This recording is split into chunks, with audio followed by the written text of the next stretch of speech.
Hello. We will have the reports from the facilitators shortly. So if we can get people to come and join us now, please.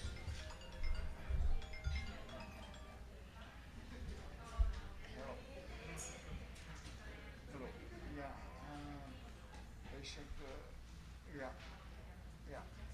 They should go meet them on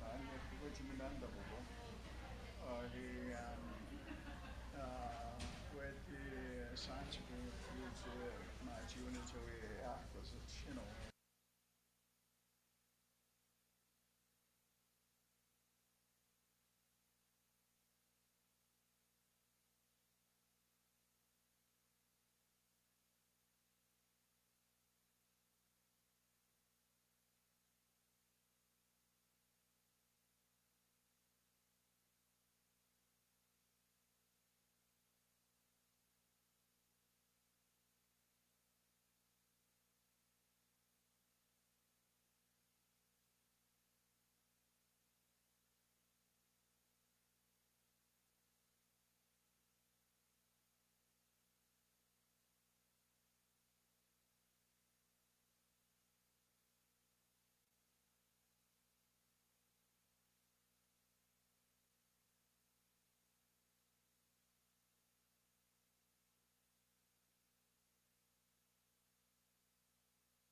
To call the groups back for the reports. So if I can have the facilitators make a report. We'll start with the group over here, Anna Marie Kakagamic as a group. If you could come up and make your reports. Um, right after the reports, we'll go for lunch. Lunch will be served here. Anna Marie.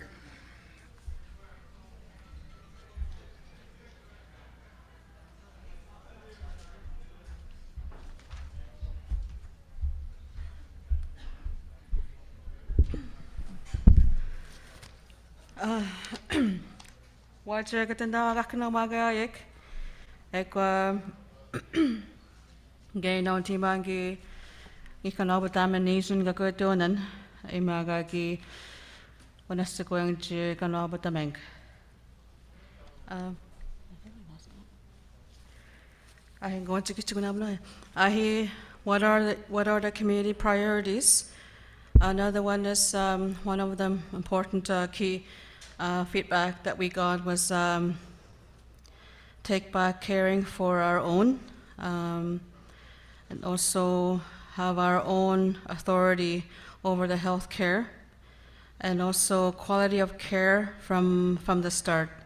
And bring back the traditional medicine practices as well, and also take into consideration the dietary teachings as well, and preventative care, community accountability. Mian stem here again, what's got taken pan iwa community priorities, panama chikikiwe naskate ko pan nana kiminagwa ka inanuan kaginon tima katashikonan kaminagonan inanan chik iwa kain sniuyak inan chiki kanapa chikate kan panama chiki kiwe naskate ko pan ekamina chiki menjamana kate ko pan inanuan. Moving on, they talked about diabetes medication as well. Awareness and alternatives to seeking medication as well. Another key component to addressing community priorities and healthcare planning as well as treaty right to healthcare and having an educational platform in that sense. Asatamakeon, Ekamina Chikitawakapan Hiwe, Kanawakaon, Agagunin Hika, Gunatikapan Hiwe, Otanang, Ekaminigan in and Kim Waknogumagas Gisak, and Shorjiki, Kanamontopan, Chikintawapan, Tabuko Quay Chicken Stamwapan Equin Hine. Ekaminaka he streamline health and community programming. You have a community healing and mental health. I get more Jakarta Bansabokson program. You were Jiki Nagasakatek Ban here to reevaluate that program and what's happening right now and what our clients and are doing at this time. But the magic on our Jagatek Ban here, Kaikipakat Nikate Kemashke, Anin Eschikamakak, Anin Ain Kimakak Nokamagishakak, Egaminikeji Jiki, an open top and the Gonrak, a Hakamakap Miavas Tuaj, Anishkag Wads, Anin Epan Hikwad Nokamagishkaning. Ikaminakaya, he can watch Gatapan more SLFNHA program awareness in our communities. Minanogaki and Motamopan, Egaminega change the design of the current systems direction. Egoke treaty right to health template. Imiage Unachiko and Hiwe. Egoke specialized services and expedited services in areas like cancer. Egoke holistic approach to healing. Egoke change the design of the current systems and direction. Another key element that keeps surfacing in our discussions is bring back our traditional medicines and our teachings and the way we do things in that realm. Knowledge transition of traditional medicines to youth. Gen stone watch ge machine wapatam watch menege anin ge gis guys we chamakan link kaina patanin ke egamene ka kaustiga tek maske mietukange egoke. We talked about the cost of patient care, transportation accommodations. We talked about analysis data along logistics in that area as well, and also to include development of business plan and healthcare. Ego kekian mo tepan patient cost analysis, ani menuk akwe sik pagama jayan ni magatasikoning, apagama jayan wat pangal ganajim maskuni wayan, ani menuk kesik, ani nengatik hiyo ego kakan apajaka teke kung katika mentapeka teken, minanagi an motamoj. Ego minahin kaya land-based healing and treatment, land as a healer, keki an mojaka tehiwe. Continuity of community health care plan. Eskamisek gayan chikmakayak ima katashikonan. We have got Jishna work with the Bimasek here because I go in a take, I go in a thought and Shinrokima. He Mojigo and Himata Shikoning. Eka Pakan, Penjisek, Pagan Sek, Okama on Nitokan. Me, Unjiktian.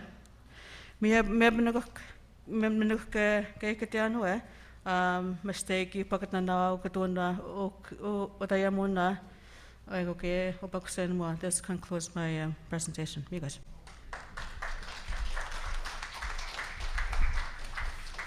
Thank you very much, Anna Marie. Odin Room, number 2, James Morris and Carla Duncan.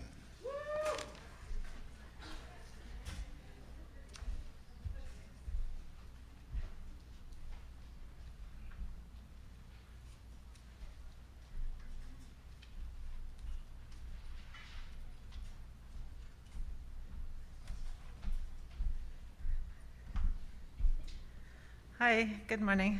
I'm just going to read the notes that was taken from our group. Thank you to our group. They've been very sharing a lot from each community. I know they come from different communities, so that was really good to hear from them. So the first question, better healthcare services, more access to a variety of healthcare providers, longer visits to communities, better healthcare facilities, more training for community workers in the community, hands-on. Consider the needs of remote communities for health-related travel plans. Timing,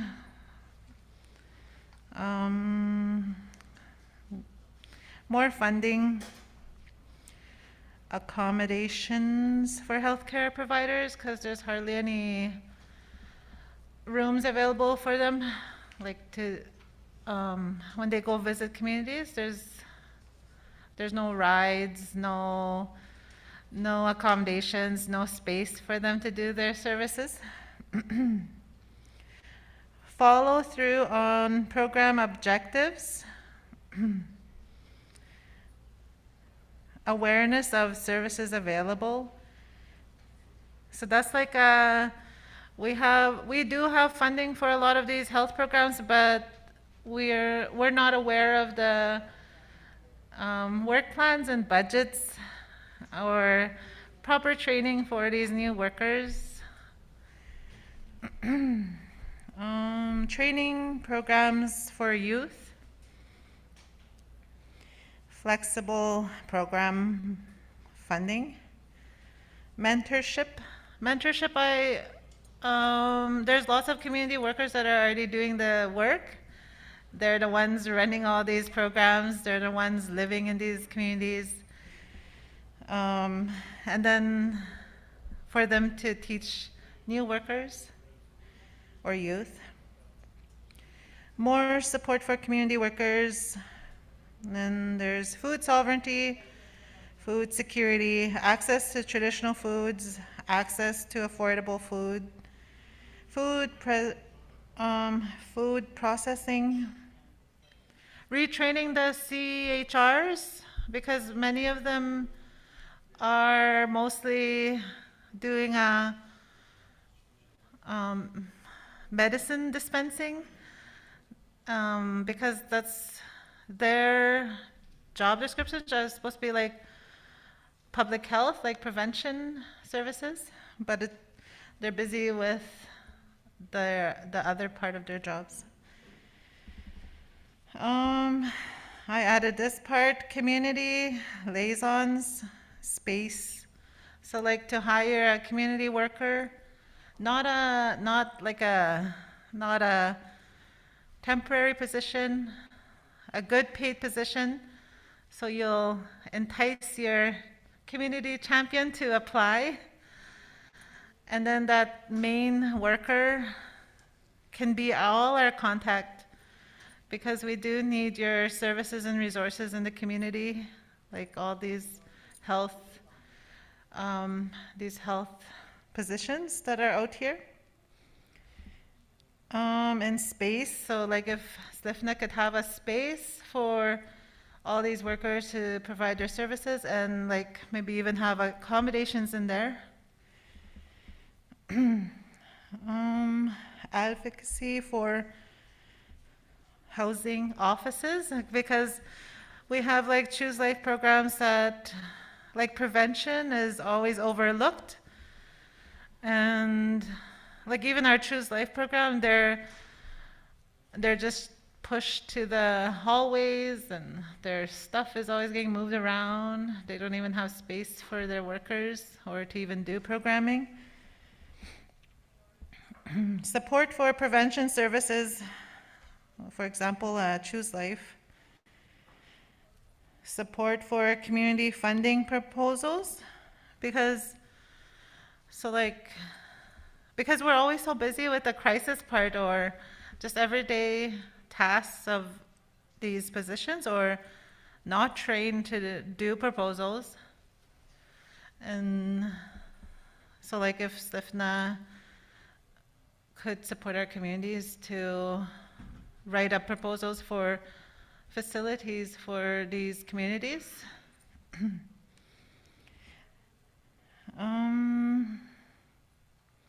Clearly marked addresses for emergency services, so like making plans before, because when we have a fire in our community, it's just like whoever's answering their phone, or like regularly checking the fire truck, because I don't think ours is even working.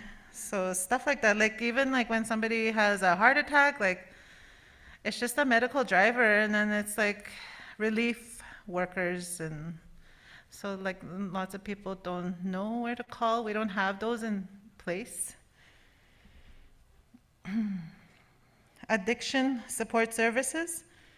It was shared that we have so much of that we need that addressed first before we can do anything else. Like all these things are really great, but if many of our people are struggling with their addictions, nothing else, like we can't even get workers to do these programs. Mental wellness support, break down silos, working together. Celebrate community champions. Sorry, how much time I have? I only have one more page. So the second question is community-specific mission statements. So this is like to work on the plan. So making sure you have a vision statement to set your goals, your targets, timelines, access to same level of care as off-reserve non-Indigenous services. Plan shared with partners. Where does MYW see fitting in plan? Community input. Include training for healthcare provider roles for youth into a health plan. So like what the doctor was sharing with us, like from Alaska, just pulling them right from high school, getting them trained and paying them at the same time. Cultural awareness, history of Indigenous people that led to health inequalities. That's like, I don't like the word decolonize, but even our own people, we don't even know about the Indian Act, like on the reserve, like my age group. We don't know, many people don't know why we live on reserve, why do we have a status card. They don't know why like my mother, Victoria Beardy, she was so skilled culturally. Like she was a traditional, like she was very skilled with traditional medicine, and but then when we would go to the clinic, she'd be like, just be quiet and just listen to this Wemtegoje. Like they know better than what we know, you know. So that colonization of our people, like we still live with that because we just always look outside for help. So just that awareness, that teaching, like that what we already do in our communities is already so important, and to see that value. Traditional medicine, to show the importance of it. And then another important part is to follow up from this engagement, come back together to move forward, and to include our youth and young people, like different community members in the community, because many people that are, we don't hear anything. Like, I'm a community member in Muskrat, like, I don't hear anything from like, so like all these programs and resources are sending it to the health directors or ban office. I don't see it or hear it. So like until like if you come into the community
can we have healthy community and healthy leadership?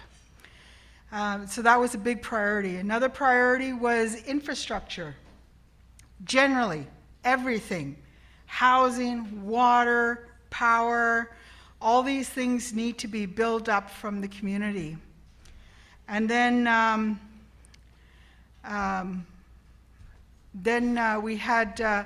we asked for an actionable item, and what I heard was, you know what, we're going to hire a mental health specialist to do an assessment, and we're going to also develop an assessment or evaluation of staff to determine what kind of training and things that support that they need to do their jobs. So that was an actionable item. It had a timeline on it, and that was really good. Other actionable items were to promote land-based activities that were happening, and an expansion of the buildings that are needed. Like I've heard that theme here, is we need space for people to do their jobs, healthy space to do their jobs. So that's one thing, and it's really important too that there be transparency at every level. So making sure that the people who come out and talk to the big leadership, that everybody know what truths are there, and to be open and honest and humble about those truths. And the thing is that there needs to be some sort of, not a protocol, but some sort of way that that people from the community level can express their concerns on a consistent basis and have the concerns addressed immediately. Not just waiting for a whole report or anything like that, but to address them. Strengthen staff capacity. This was really important because we're building, the communities build themselves up from the frontline worker, and those frontline workers need to be continually inspired, continually empowered, and that there be some sort of relief along that way. And also, there was talk about emergency preparedness, and Emma's going to finish the report. Just say a few words in language. Well, remember what you heard from the circles, okay? Because I lost myself here.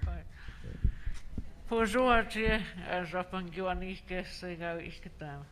Kagita sa ikituaj agana gaginan dokto angita. I can't do.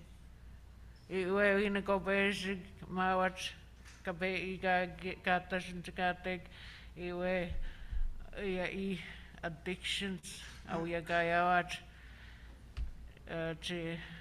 chiga gwewi chindo ima tawining ego I chiga gweontinagatek addictions I center ego gaya ag chiga gwekinomondo just train in dog kamachi ichio achawian kanto ab menjako ink akosu kamakongwa sagai shot mi escorts kaina goigenok mi iwe gega tashinjate gego ge ishigisho even got kai gegina kai shigisho chaba stoing iwe ka chigikna morgan wachawek uttishigisho in avgochava chtuaj mi yes or ganj totaman bishik. That's why I use my language when I speak in the conferences. I don't speak in English. Even when I was working at the correctional services, I used my language all the time because that's the Anishinaabe power.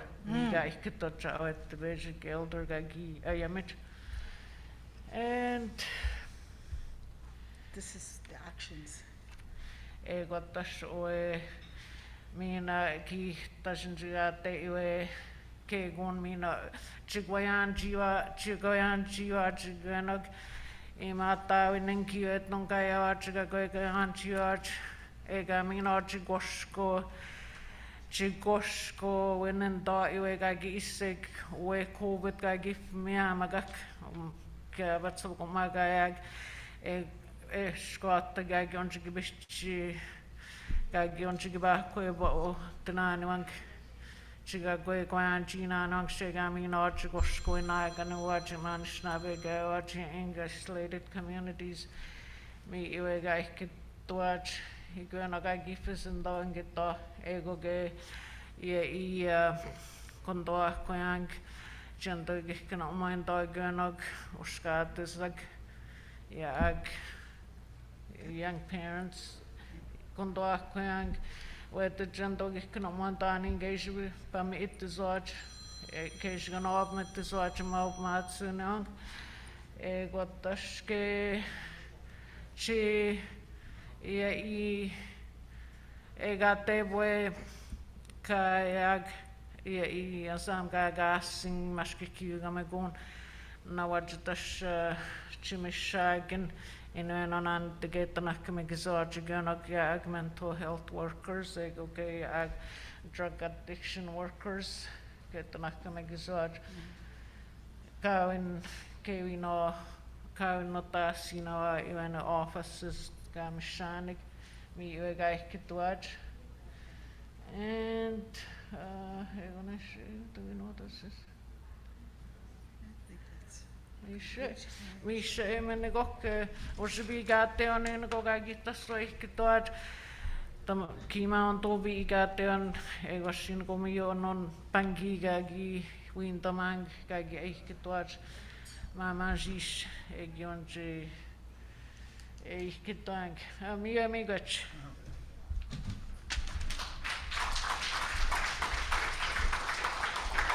The last group from Scandia Room, the Greens, Charles Mikas and Susan Chapman.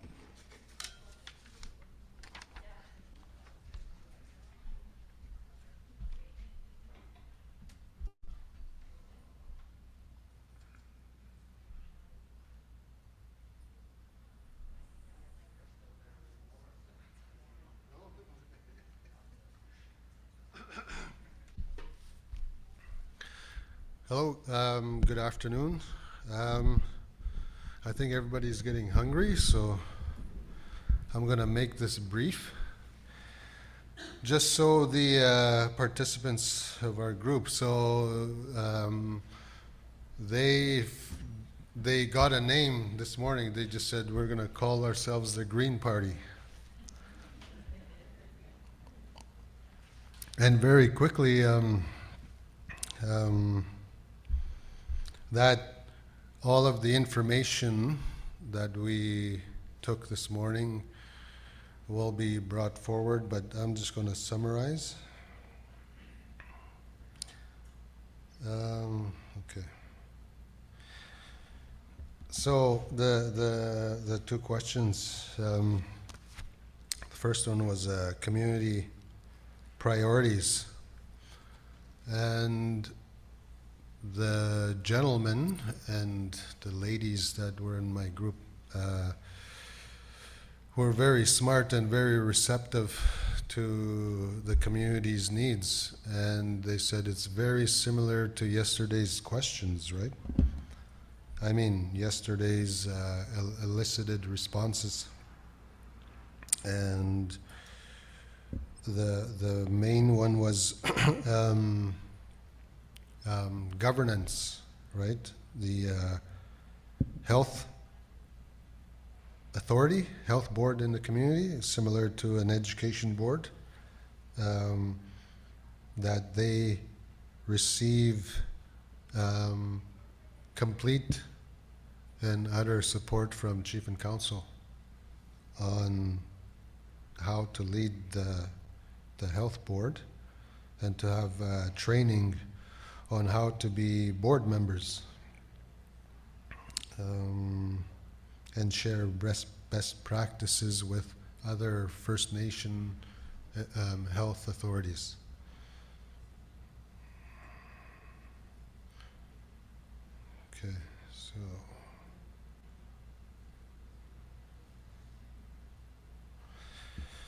One really good one that came out was the expand the Gene Expert ID now diagnostic testing with certification, because apparently I didn't know this, but you can test using those things for can read the writing. Influenza.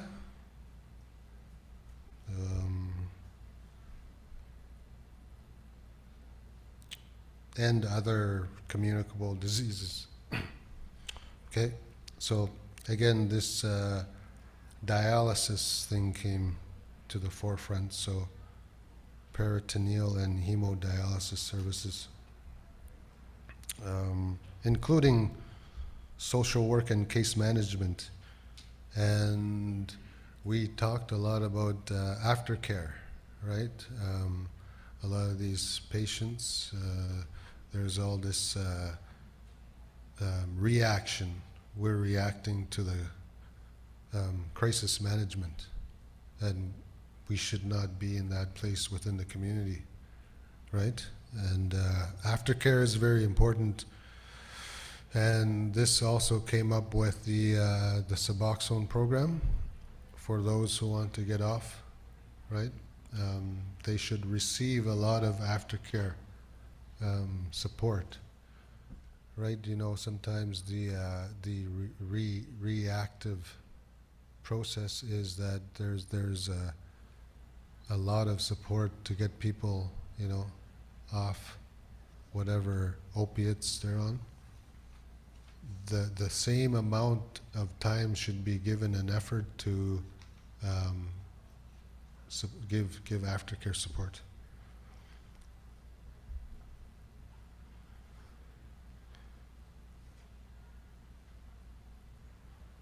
The ability to train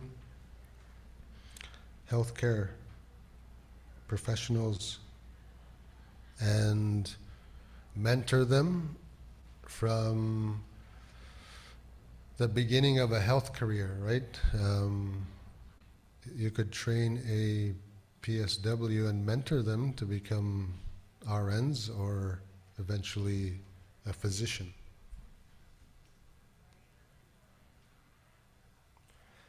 And just moving on to the, what was it, community health plan? One of the members in our group suggested a 5-year strategic plan, but not tied into the government's requirements, right? Like Stan Wesley described in that diagram. We should have the circle at the beginning, right? And that should be dictating the 5-year strategic plan.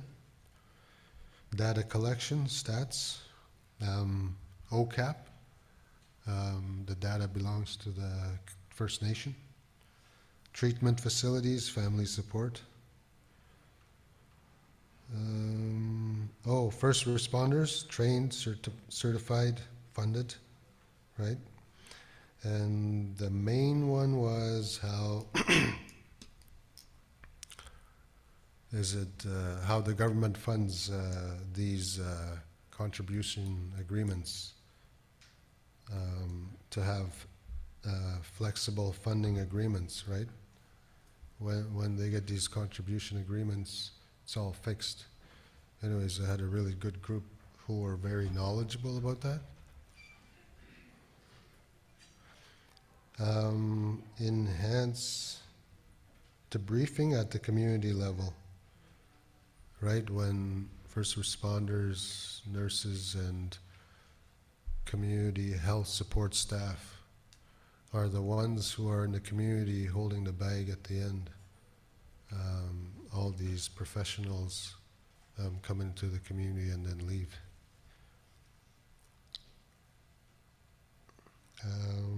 And the last, I'll leave you with this message from my group, which is funding based on need, not population.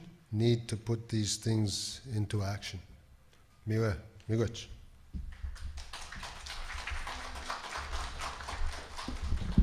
Thank you very much. You have received 5 reports. Just before we go for lunch, SLFNHA staff volunteers help serve lunch to our elders, okay?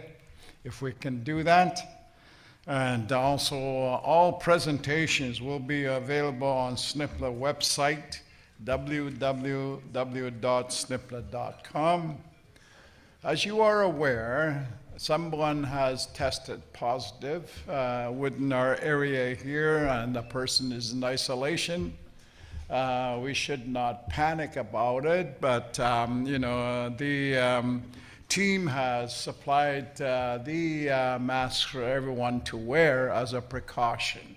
And we ask you to be responsible and work with us in that context. And if you have any symptoms, you have to monitor yourself for the next 10 days. The usual symptoms, having fever, chills, and so forth. Also, for community members that need a PCR test, you can get it at Kiwitan Ugmakanak office. The phone number is 807-629-6604, and their address is 730 Syndicate Avenue South.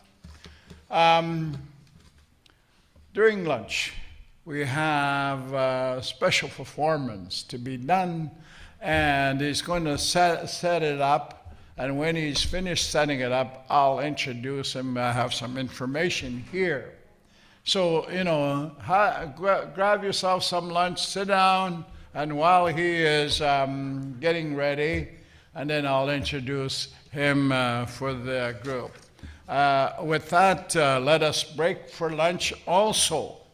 Remember I said that there is a treaty group of people, young people walking on treaty, regarding treaty number 9, and they never completed their walk because of COVID-19.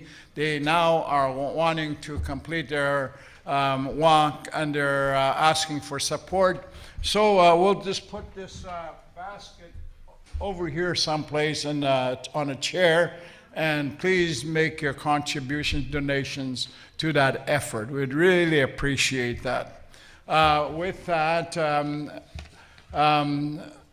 I'll ask Hilda Teresa Fiddler to Shawendak Kuisnona, okay, for Grace.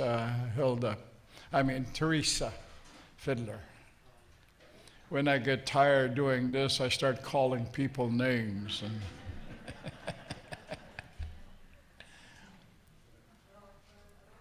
Is it on? Okay, hello. Migej Shawenda Makwa Michim Gawe Michiak Nungum Ga Ptagis Kakan the Maman Manito to Shawenda. Migwach Manito Shonyakamego Dego Atikndo dem Kenak de Jon Nimete. Kenakamego Nungum Gagis Kakwet Shawenda Man Michim Gawe Michang Geminoshkagayang. Epak send among women of mad son gabbit chon to say ma. Can a knock me go no gum gabbit, where I mean shang, Kishaga, Jabat stone, quick, Mamp Nenjagan, quick, Egoge, Mawats mistake at na no gum gagiskak, to show in Dago Kanagagon, Measure and knock me nan manito, migots. thank you. Let's have lunch.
Ladies and gentlemen, while they're getting your food, we have lunch hour performance to be done by a performer from Manitoba. His name is Leonard Sumner. He's an Anishinaabe MC, singer, songwriter, and his storytelling flows directly from the shores of Little Saskatchewan First Nation, located in the heart of Interlake, Manitoba. Sumner's self-determined sound is evidence of his ability to simultaneously occupy landscapes of multiple musical genres, including hip-hop, spoken word, country, rhythm, and blues. With every vibration of the strings in his guitar, Leonard rattles the dust of truths that have been buried far too long. On stage, he poetically sings, awake the unconsciousness of audience that may have been unaware of their slumber. In this era of unsettling history and healing wounds of the past, Sumner is expressions of medicine that walks the line between fortitude and fragility. Please make welcome Leonard Sumner.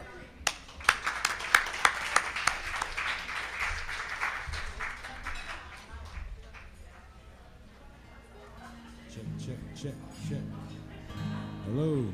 Hello. Check. Can you guys hear me? Kanunda. Wow. Yeah, check. Oh. Hoje eu não é mais gana do Leonard Sumner de indígena kagish que kamagak and doing genish na be and go. Maybe cha kaki bezindo ego majit no go. My name is Leonard Sumner, as stated earlier, from the Little Saskatchewan First Nation in Manitoba, in the heart of the Interlake. I'm Anishinaabe, and very happy that we're gathered here to speak about our health. I'm just going to get right into the songs, and we'll be just accommodating your meals, so feel free to enjoy yourselves and have your conversations and your big laughs, all you want while we're playing. Probably keep me out of there just for feedback problems. Yeah. I'm good there. Yeah. And so this first song we're going to sing is called The Ceremony.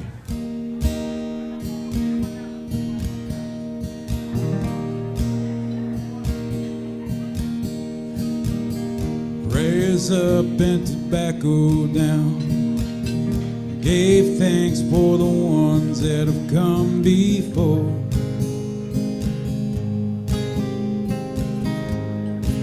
And the ones that have yet to come. Peter sweat as the wood is split. He said, you know, I didn't always live this way.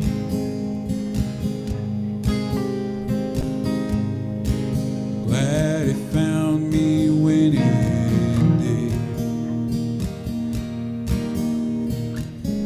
Been on my design. Oh, it's a beautiful life. She heard a jingle, it was in a dream. She said she never knew life could feel so free.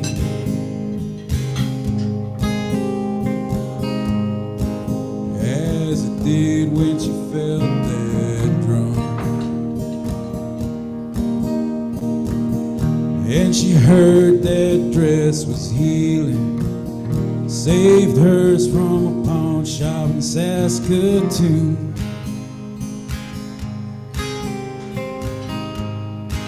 Glad he found her when he did. Been on my design. Oh, it's a beautiful life.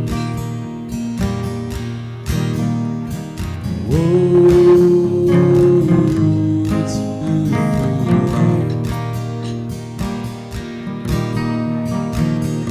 Was afraid when I saw that lodge. My grandfather father was a Christian, not a stone.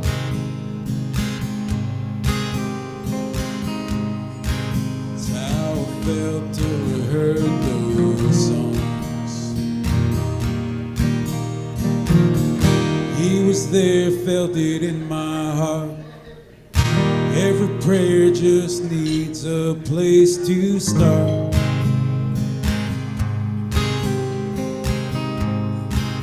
That he found me when he did. In all my desire. Oh, it's a beautiful life. Oh, it's a beautiful life. Prayers up and tobacco down. Gave thanks for the ones that have come before.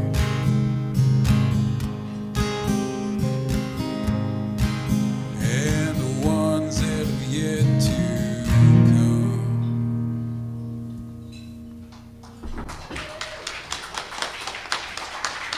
You good? So I just worked on a new album. It's called Wanishkan. And Wanishkan is how my mom used to wake me up every morning. Wanishkan, Wanishkan, time to rise and shine, she used to say. And she passed away 3 years ago. And I wrote this song about her and her life growing up in the Interlake of Manitoba. It's called Wanishkan. There's a light peeking through a sheet on the window, and outside the wind blows, it's rustling the leaves. There's a song on the air she ain't heard in ages, taking her back. Days gone by, time when her father raised up 7 daughters, 4 brothers and a farm, and now have gone on. Some call it heaven,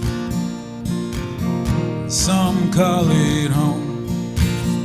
Don't matter what you call it, it's a place we all go. There's tea on a kettle, steam starts to whistle. Wanishkan is the word when you rise and you shine, raised on the prairies, guided by north winds. Wanishkan is the word when you rise, when you shine.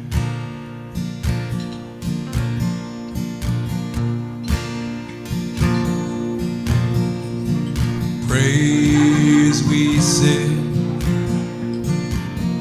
night before bed, kept us till morning.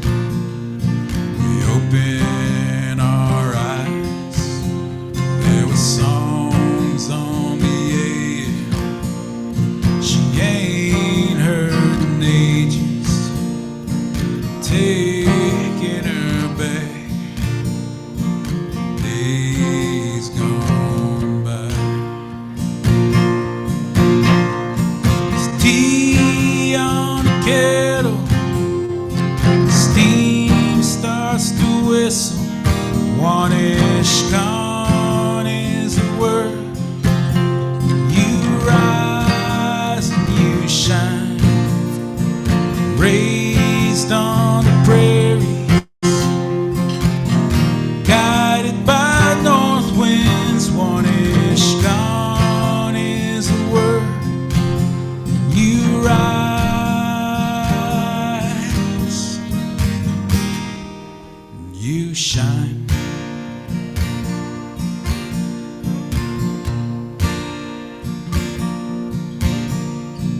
songs on the air.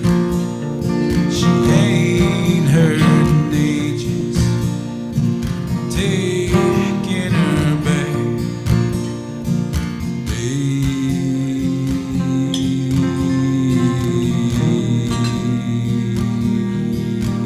gone by. Thank you. So, this next song is I wrote after.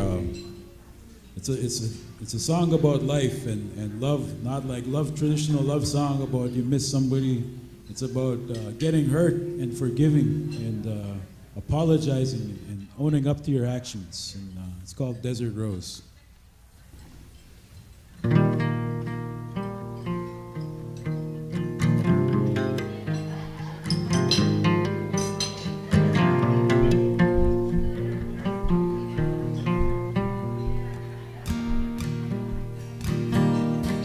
Guess I'm sorry, Mama. Guess I'm going through some things.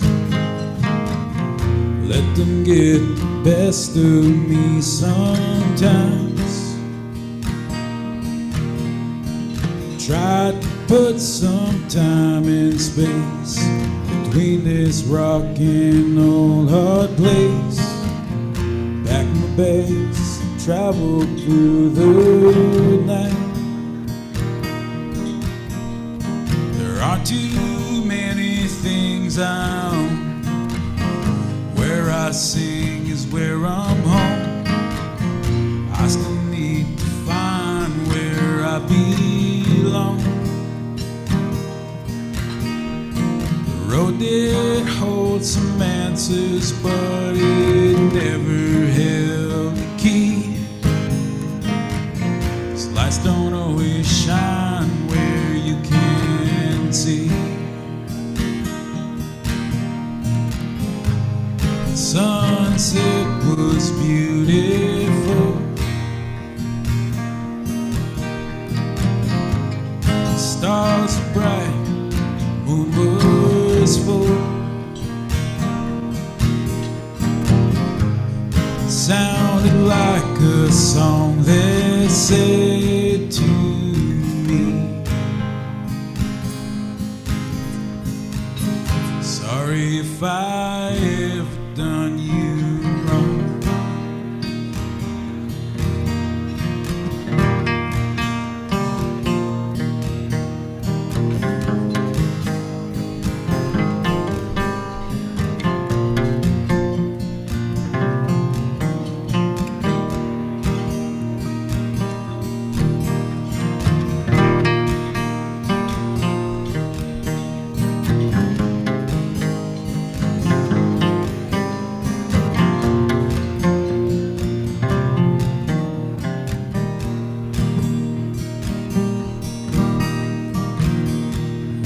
To New Mexico, life threw me a desert rose. Loved the scent, I had to let her go. A poet would have took the time, shared a story in her eyes. All that came to mind for me was rain.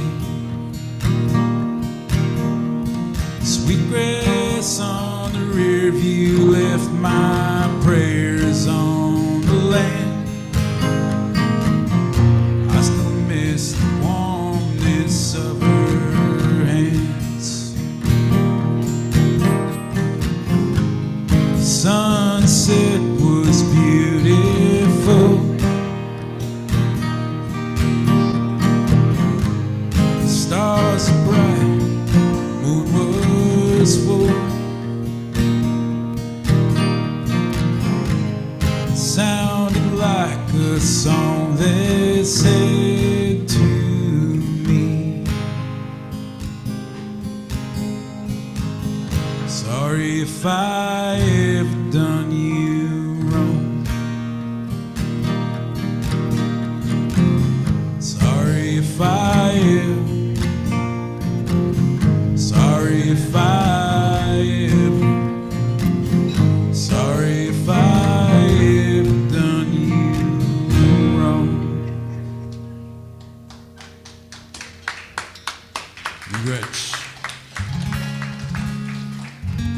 This next song is a song I wrote after my dad told me about a dream he had. In his dream, he was visiting a passed on uncle, Chajigwe, and he said Chajigwe came up to him and shook his hand, said he was looking good, he was looking strong, and he smiled and let him know he was doing all right. Shortly after that, I had a dream about my Uncle George, and, you know, the song is a little bit about that. It's called Memories.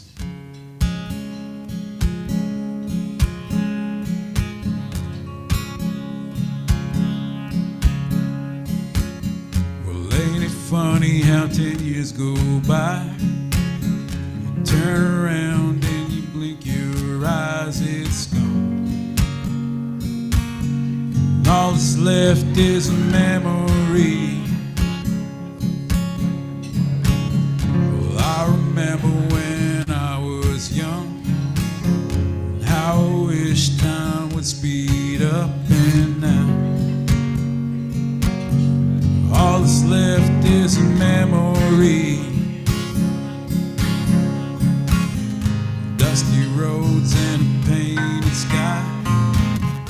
Missing more as the years go by.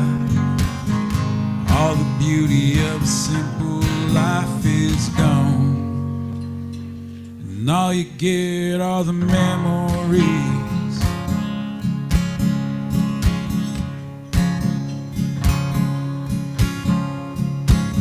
Saw my uncle in a dream last night.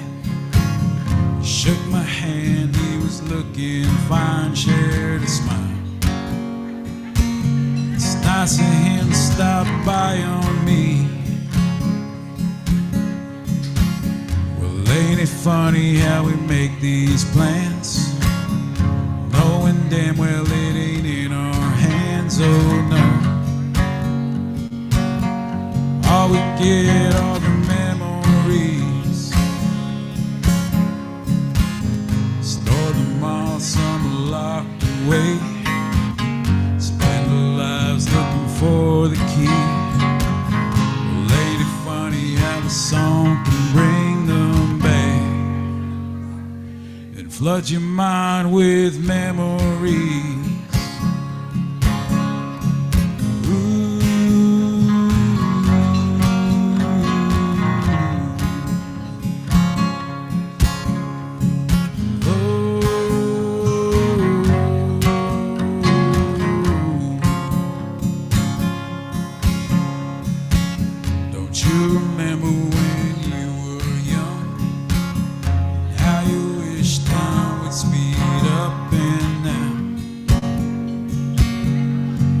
Left is a memory. Dusty roads and a painted sky. Missing more as the years go by. All the beauty of a simple life is gone. And all you get are the memories. All the beauty of a simple life is gone, and all we get are the memories. Ooh.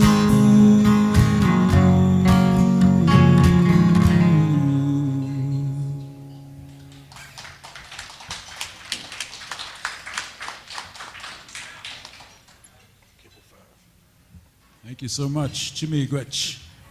So I became a father 2 years ago, just as the pandemic started. My baby girl was born, and she chose us. She chose my wife and me to bring her and allow her to share everything we have with her. And my wife wrote a book called I Sang You Down from the Stars, and it's about the Cree story of how babies choose their parents.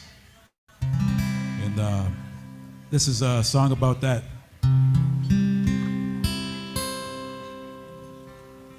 We loved you before we met you, before we held you in arms,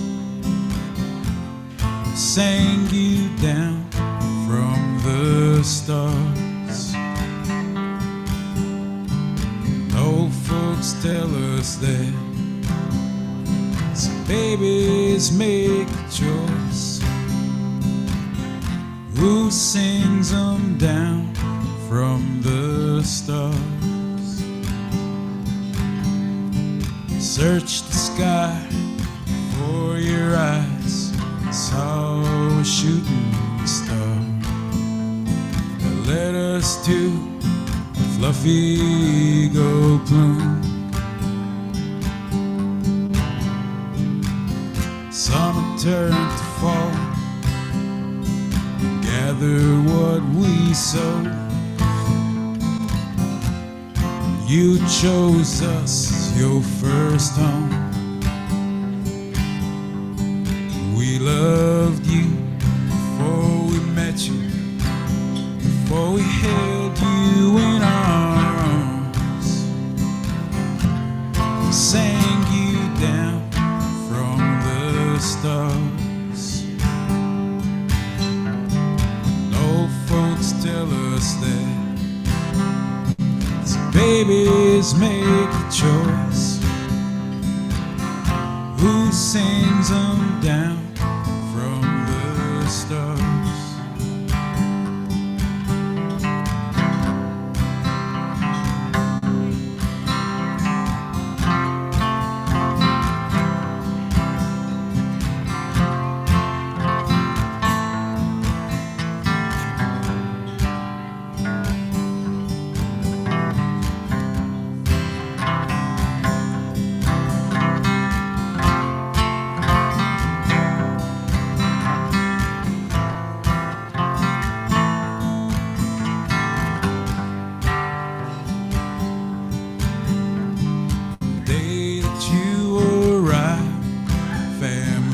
Gathered far and wide with medicines to keep your spirit strong.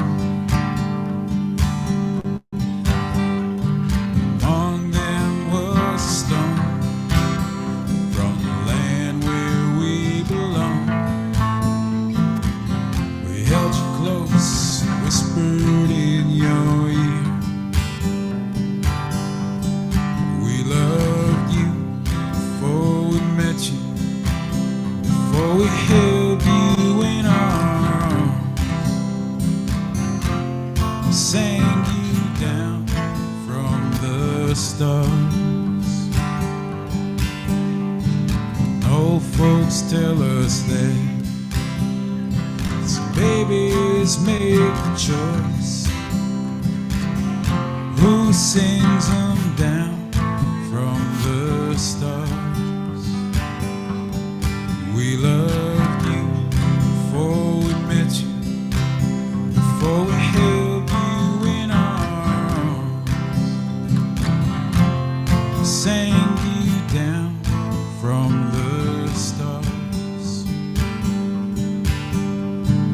No folks tell us that some babies make a choice. Who sings them down from the stars?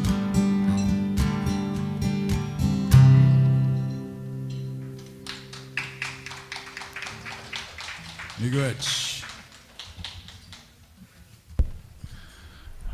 Thank you very much. How many are enjoying the music, the presentation?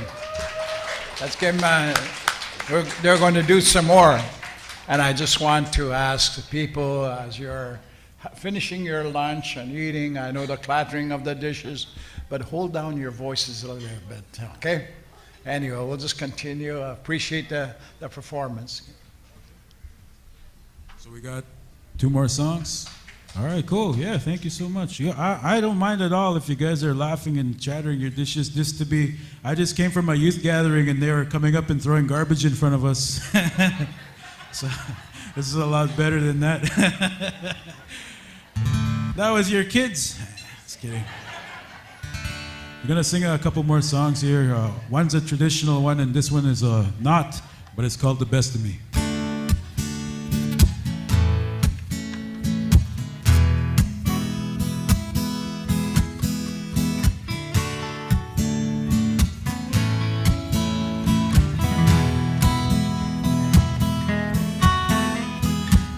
Gave this place the best of me, 'cause it wasn't good enough. Failure is recipe, is most when you're down on your luck. In my way through broken dreams, lost family and friendships, waded through dark memories, demons I contend with. No, I ain't no angel, but maybe I could save someone. As folks don't even like down the barrel of a loaded gun. It's so hard to trust someone, you wouldn't even trust yourself. So hard to love someone, you wouldn't even love yourself. Everything you do just never hurts. Wanna find a place where it never hurts. Take away the pain, I feel so cursed. Wanna ask for help, but it just gets worse. Is this hell or is this earth? What's this lonely person worth? What's the purpose for my birth? Feel so lost and nothing works. I see the light at the end of the tunnel. I can't walk another mile on my own.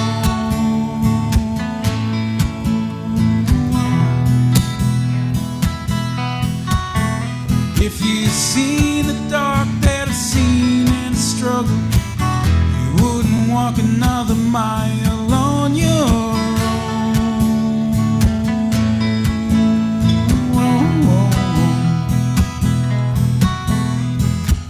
Gave this place the best of me, 'cause it wasn't good enough. People wanna mess with me, push buttons like I would her up. But is it just a test for me? Sometimes I feel like giving up. Ain't that a sign that my mind has changed? Well, it isn't like the yesteryears, although it feels so similar. Feel it burning on my tongue, feeling is familiar. Getting rowdy, cry for help, but no one wants to deal with you.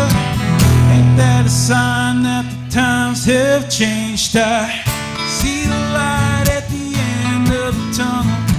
I can't walk another mile on my own.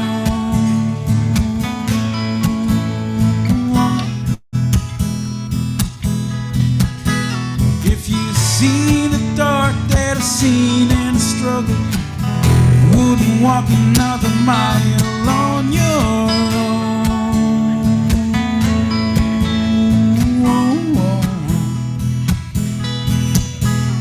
But I'm working on a better me. Mentally and physically, I battled with depression. It took its toll spiritually, but music was my weapon. On the battleground, it set me free. I fought the darkness to the light and realized I am a seed that grew from roots into a tree. In me there is medicine. Stand strong through the stormy winds and be there for my brethren. Never again will I cross the line, wondering just who am I? I know that answer in my mind. I'm an Anishinaabe, I am alive. I live for love, family ties. Standing strong, I can rely upon their strength to get me by. When times get hard, they will supply strength and spirit in my life. Ray of hope to set me right, and I won't have to wonder why. I'm here again, another night. On my journey, learned to fly. I made my goals, I set my sight. Embrace the winds of change again. There's turbulence in every flight, 'cause lessons learned with shaky wings are blessings earned, controlling fright. Don't let the darkness enter your way, stop your heart from doing right. I see the light at the end of the tunnel. Gonna make it if I gotta on my own.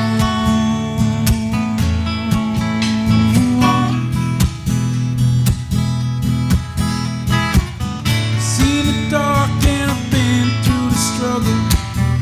Go the extra mile on my own.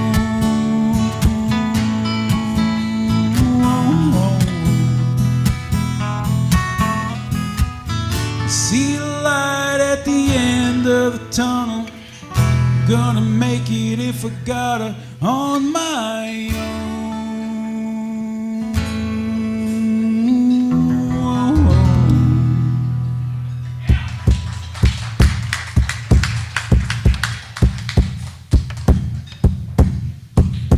Ayo,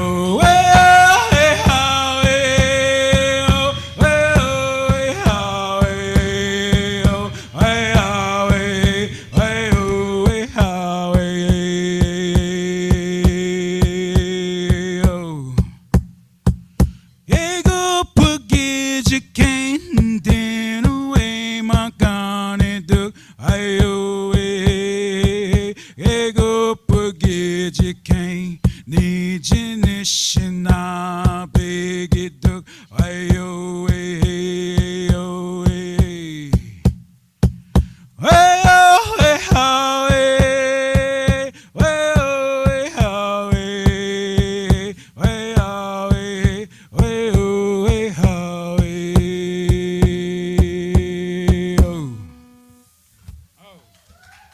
Oh, kichimi gwachkaki bizindu yeg Leonard Sumner ni indigenous cash gagish ke kamagakin doing Janish na bay and they go me menanik kituan. So my name is Leonard Sumner from Little Saskatchewan First Nation. Anishinaabe. Thank you all for listening at your gathering, and thank you for Nick for inviting us. And he's a really good musician himself, and he's very good. He's in the back being shy, as a true Nish boy should. But thank you so much for having us, and I hope you enjoy the rest of your day. Miigwech.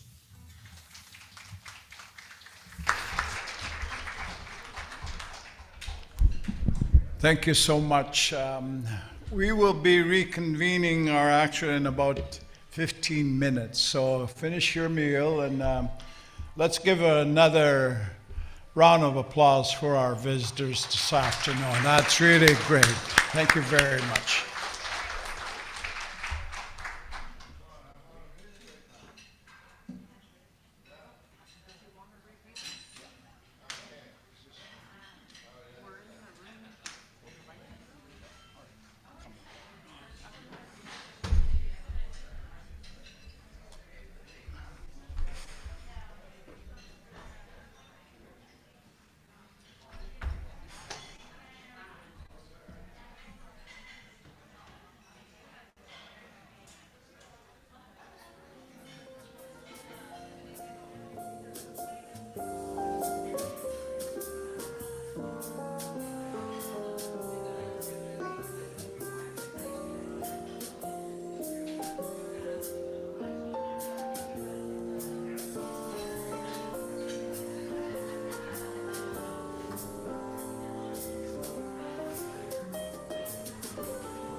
Good afternoon. We're going to reconvene very shortly. Just a reminder, the donation basket is here to support the people that are raising awareness of the treaties, Treaty Number 9, and they would like to complete their walk.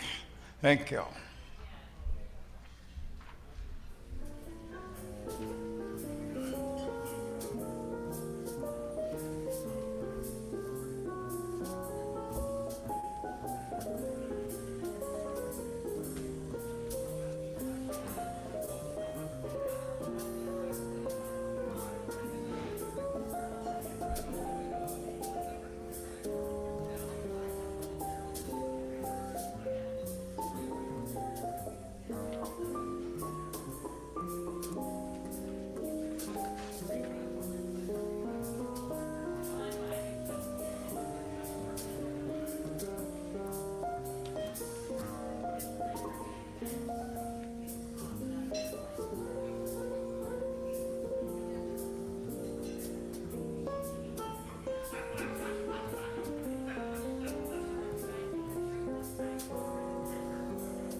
Good afternoon. I'd like to have the meeting start again for this last session. I wonder if we can have all the people come from the hallways there. We have a task to do, an important task. So if I can have the staff let the people know to come in, we'd appreciate that very much.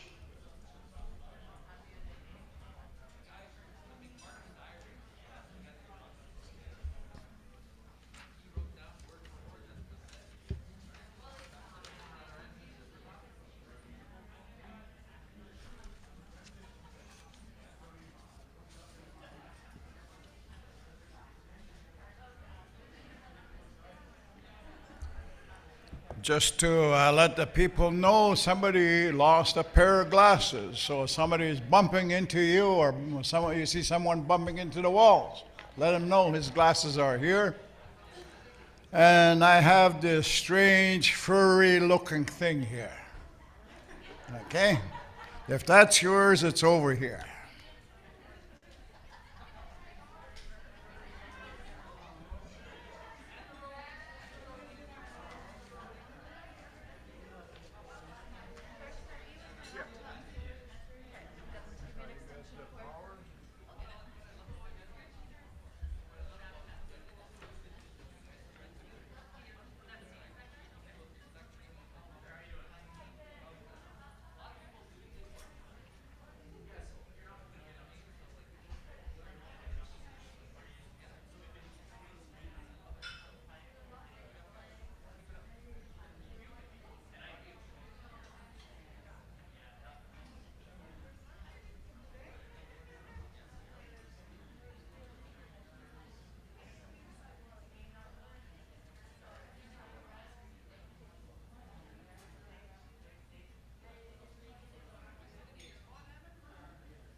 Thank you. I'd like to call the meeting back to order. If I can have people come back into the conference room, please, and we'll get started.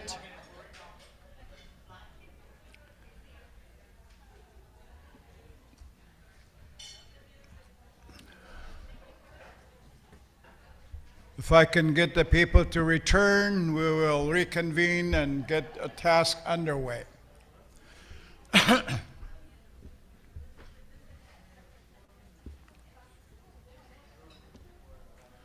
For the last 2.5 days, we have gone through major discussions on major things that affect the lives of our people. This afternoon, we are going to undertake a task of how do we move forward in a good way. One of the significant failures that happen in any conference or in any gathering is that people have a good discussion and everybody leaves home, leaves the conference site and goes home. And after a few days or a week, they begin to ask a question. And the question is, whatever happened to the work that we did? Is anybody following it up? Is what we invested the time, is it going to be done? So this afternoon's discussion is to open the floor and be able to invite people. How do you want to move forward in a good way with what has been said? As I said earlier on, 2 days of hard work, 2 days of good discussions, and now we're going to open up to look at ways and means of how we're going to move forward. During this morning's session, I called on a number of people because we're going to be doing this task to begin framing out how we are going to move forward. I want to thank these people. First of all, I'd like to thank Emily Jacob. Emily, raise your hand, let the people know that Emily Jacob. And I also had the privilege of having Miranda Wabus with us. Miranda, there she is, a young lady there. And we had from Slate Falls, Freddie Sakakizik, right there. Yeah. And we had my long-term friend, Gordon Anderson. This is Gordon Anderson. And where is Ennis?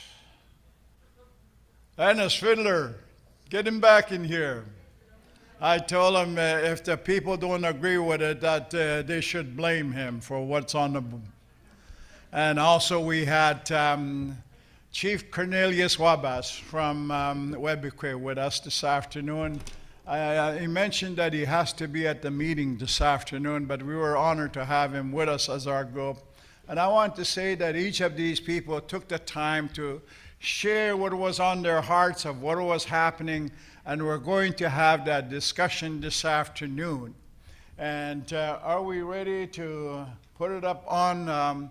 This is just a beginning, and I would like you to add to it. Okay, it's not in its entirety.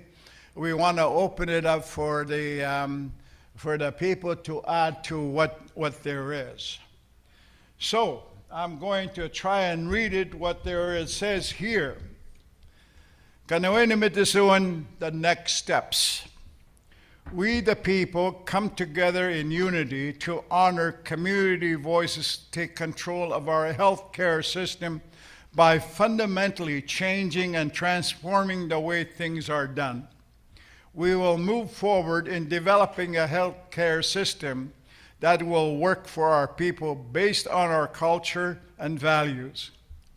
We come together as Anishinaabe people in collaboration as we design our destiny and define the steps along the way.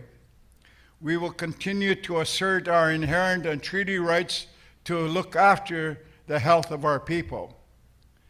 We honor the community voices and recognize that change will be done by the people and others will support. In moving forward with the community engagement process for the communities served by the Sulakout First Nations Health Authority, we direct the following.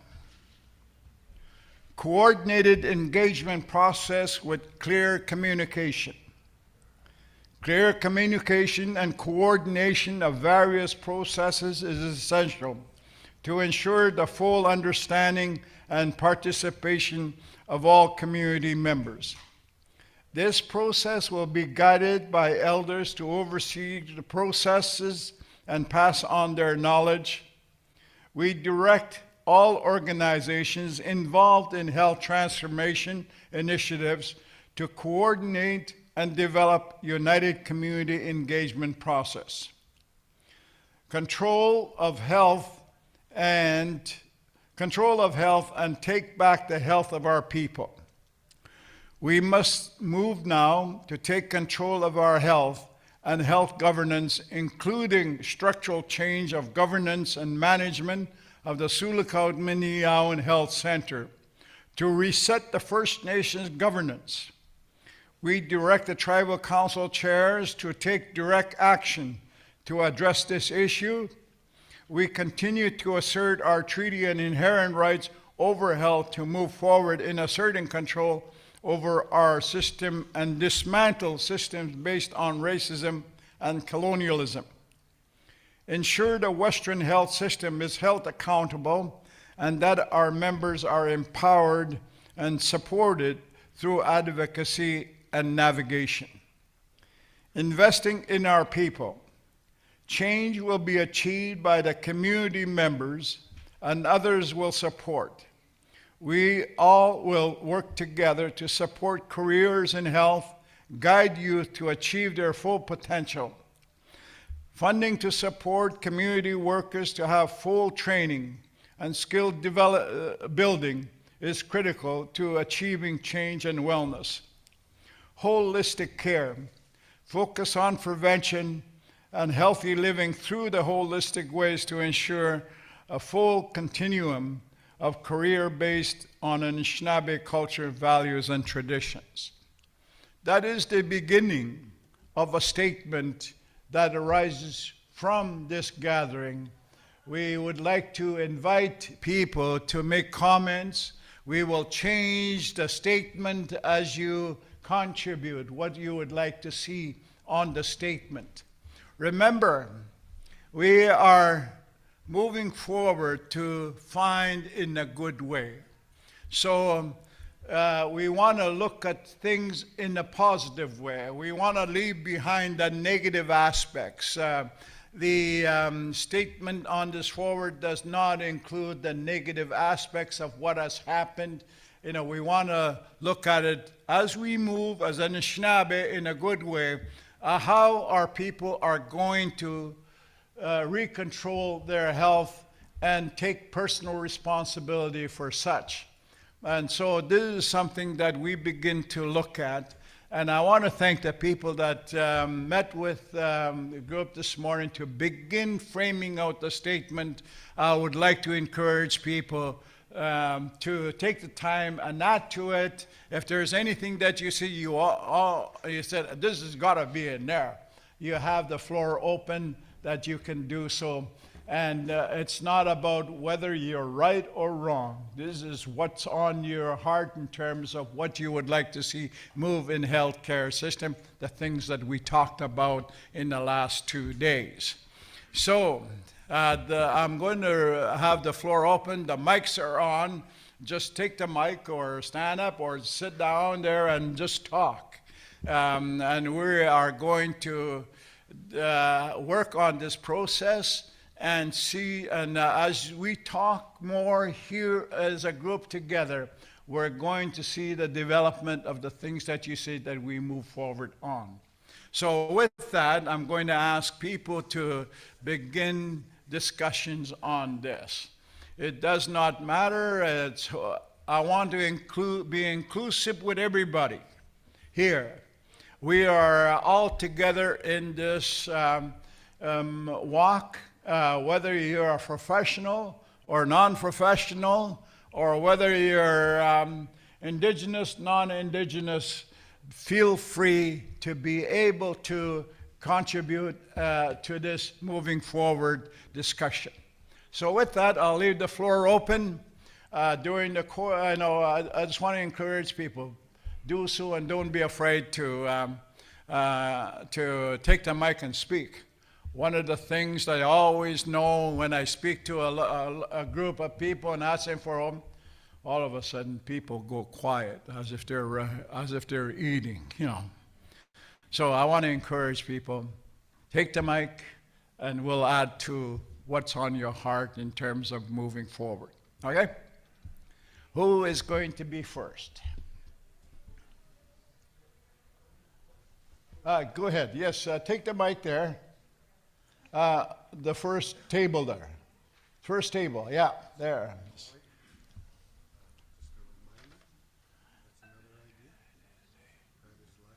Yeah.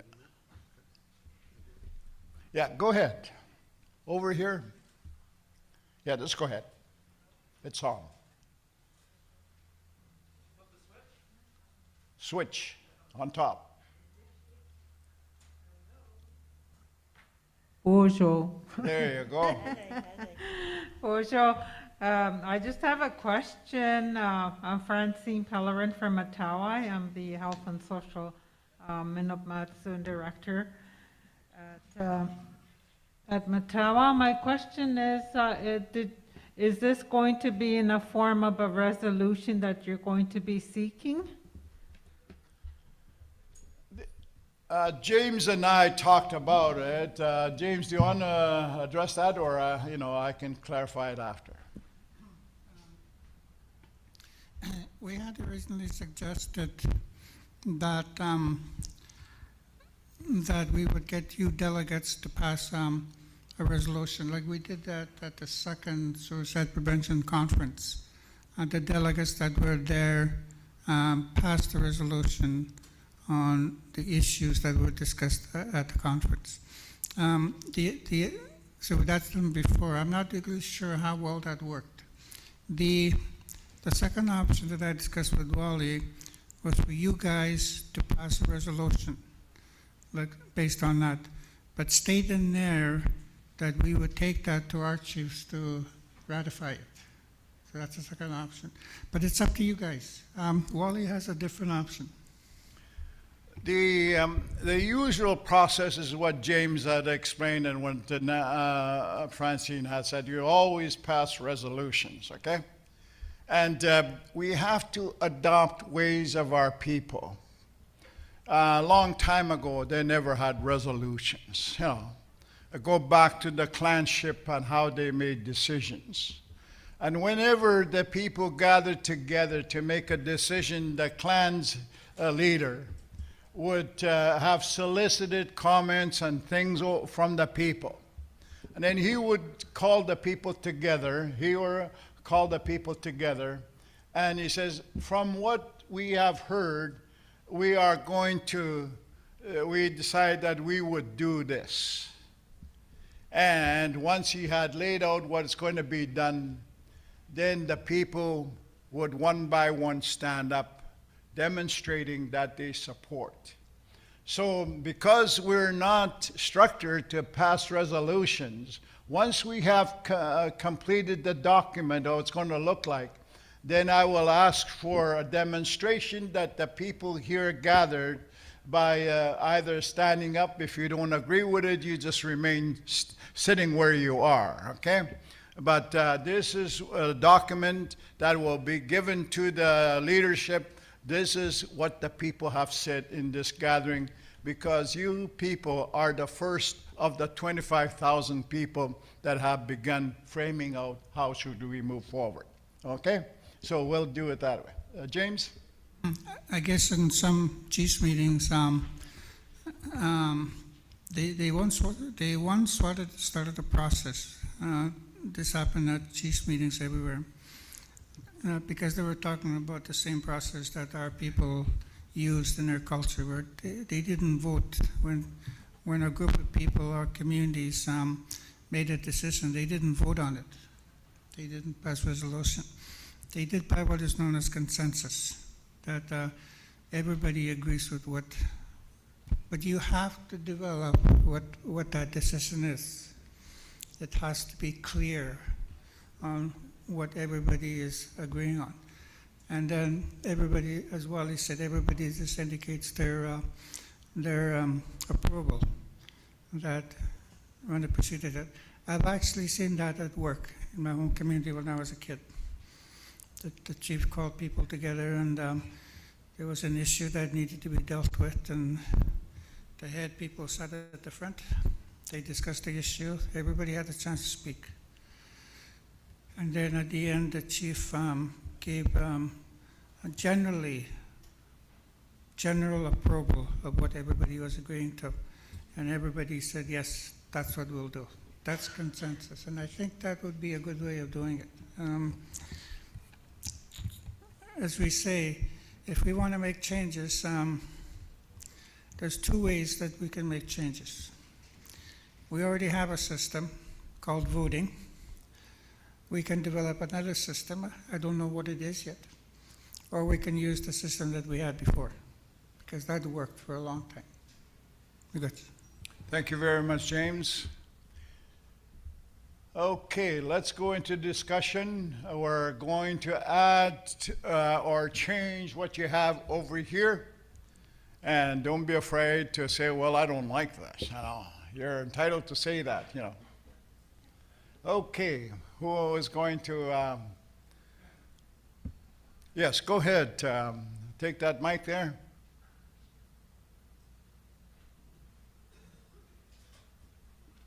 Hello, my name is Freddie Shak-Kizik from Slate Falls. I'm a band counselor. I just started back in November last year, my first term and first time ever being a part of something like this. And from what I've been learning here since I got here at the beginning is there is a start, but I'm understanding it's going to be a long, hard journey. But this is where I just want to say this to everybody in the room who came to be a part of this, that I believe in every single one of us in here to be capable enough to carry out what we want to do. And that's something we need to do for ourselves individually, is believe in ourselves that we're going to do this. I have hope, and it's been given to me by being a part of this, by the work that's been done before. And I would just like to encourage anybody else to speak. Like I said, I'm always nervous and scared to stand up in front of people, but this is what we need to do, is believe in ourselves that we can do this. That's what I just want to leave with everybody here. Thank you. Thank you. The floor is open.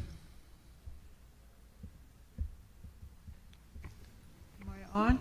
Yes, go ahead. Just want to see the bottom part of it. Scroll up or down. Okay. Okay, the first one, can somebody explain the first statement made? Under the control of health and take back the health. We must now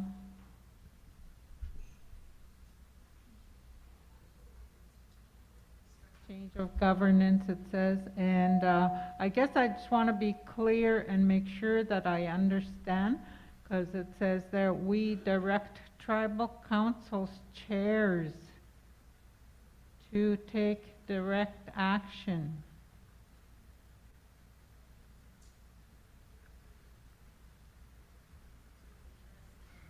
we as a group here were telling my boss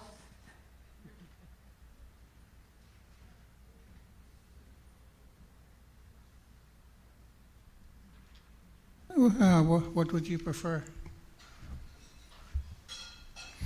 I think that some of you might not know, when we started the Native organizations like Tikanagan, the Health Authority, NAPS, the first boards used to consist of the tribal council chair people, most of them.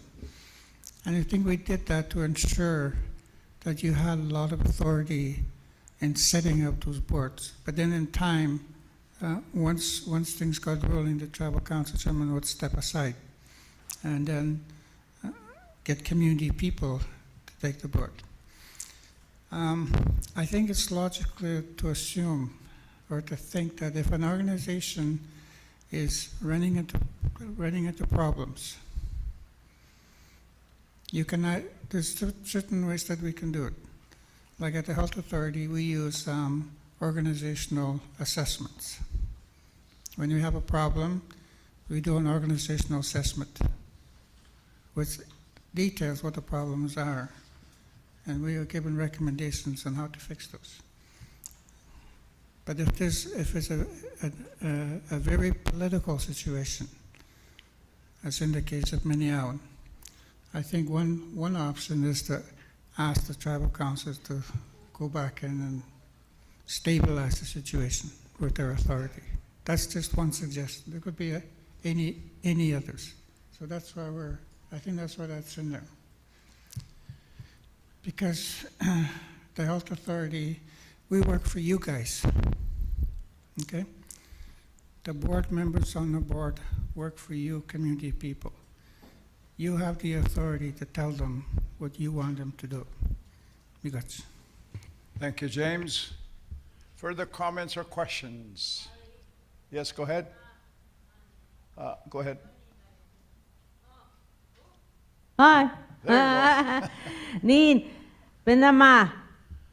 I'm going to tell a little legend. Benama. Okwena gabuad nishnenwak. Weshkat. Miga petotika tego banen. Me quad, awiashi shak, kagi kagetoaga banen. Long time ago, we had animals that could talk in our language. Anyways, kikitnan wano ko ban. Iha kawiashi shak. Kinabi shayok. We're having a meeting. Kitnan. We need to discuss. Ke kun kuyan mo tamakom. Ishini kange niya isueba kenyi suaban tige kinay. Asay wana pananawan kitnanawan. Kinabakwenta sukane is oyashish. Yahata shumagi the main animal fish was the northern pike, Anjobish we call him. This Anjobish came in, he was so beautiful, handsome, whatever, had a round face and all that stuff. Anyways, during the meeting, he didn't want to sit still. Like you see people when we're having a meeting, they keep going in and out with their little, whatever, cell phones or phones. But I don't know what he was using when he kept going in and out at Anjobish. And finally, he said, well, and then he said, oh, I got something that you guys could be interested in. And then he said it, and then this deer, there was a deer there, and he goes by him and said, that was already said. You haven't been sitting still, you. And then the deer got so mad, and he turned around and hoofed the poor little Anjobish. That's why you see Anjobish with the flat jaw, whatever you call it. That was done by the deer. Me, that's, sometimes I tell that when I go to a meeting, when your younger people, they don't want to sit still and listen to what's going to take place in our future. They need to be here. Okay, thank you. Yeah, that's just a story from an elder. Learn from it. Thank you. The floor is open. Yes, go ahead. That mic there, yeah. Good afternoon. Pinamaganibo. Okay, I'm going to say some things here. Mike Morris, Snikas, I Casablanca, Zigabes, the Nanski, I Gwenago Gagis, Udzan Tau Yangs, the next week. We got Muzga de Gunan Snigai I go get where the Yamstone and Guanamas Negan Gau stood Slipna, I go again Snabesk Nation. You gonna must Negan, or maybe I should speak in English. I'll say this in English, it's being translated. I've read over most of the documents that SLFNHA has produced, and also NAN about this health transformation. And I'm a simultaneous translator. That's one of the skills that I have. And I'll tell you this, if I want to talk about Tikanagan, I know what a Tikanagan is. I was wrapped up in one when I was a baby. And when I say Tikanagan, I know what Tikanagan is. Child and Family Services, that I don't like sometimes. But I do recognize Tikanagan. When I talk about SLFNHA, I have to say that I don't know what SLFNHA is. But what we're talking about here, health transformation. I'm one of those people that like to teach our people, reach our elders, and get their input. And right now, I don't know how to say health transformation in the Nimun language that elders could understand, just like that, what I was talking about. And I want to go back to any chief, any council member should always carry this around with them. It's the Treaty 9 document, James Bay Treaty. In there is marked my grandfather's signature that he wrote for me back in 1929. I'm glad that Jim understands that date at least, July 5, 1929. That's when the people from where Wally's from, Puna, Sachigo, came to Big Trot, KI, on July 4, 1929. My grandfather brought the people from Kingfisher, Wannaman, to KI. Jacob Frog brought the people from Casablanca and Wagabone to KI. How did these people know that they needed to be there on July 4, 1929? I've asked that question many times. No smoke signals, no cell phones, no telephones, no radio. But they still knew that they had to be there on July 4, 1929. Because their nation, their people, were signing on to Treaty 9 as the adhesion. And we have 9 chiefs today. And I hope those 9 chiefs talk about our people with Treaty 9 in their hand. The treaty relationship was foreign, not with Ontario, not with Canada, but with the Crown. In there it says King George V. That's what it says. I hope the treaty relationship that we have is maintained. The treaty spirit and intent must be maintained. And when our organizations do not even talk about your treaty right to health, like if you go through the SLFNHA documents, you will not see them talk about that treaty right to health that we have. And still, they've been around for 32 years. If they haven't learned now that they need to talk about the treaty right to health. They better start learning, and they better start using it. Because I'll tell you this project that you're on, this journey that you're on, you know, it's going down the wrong way.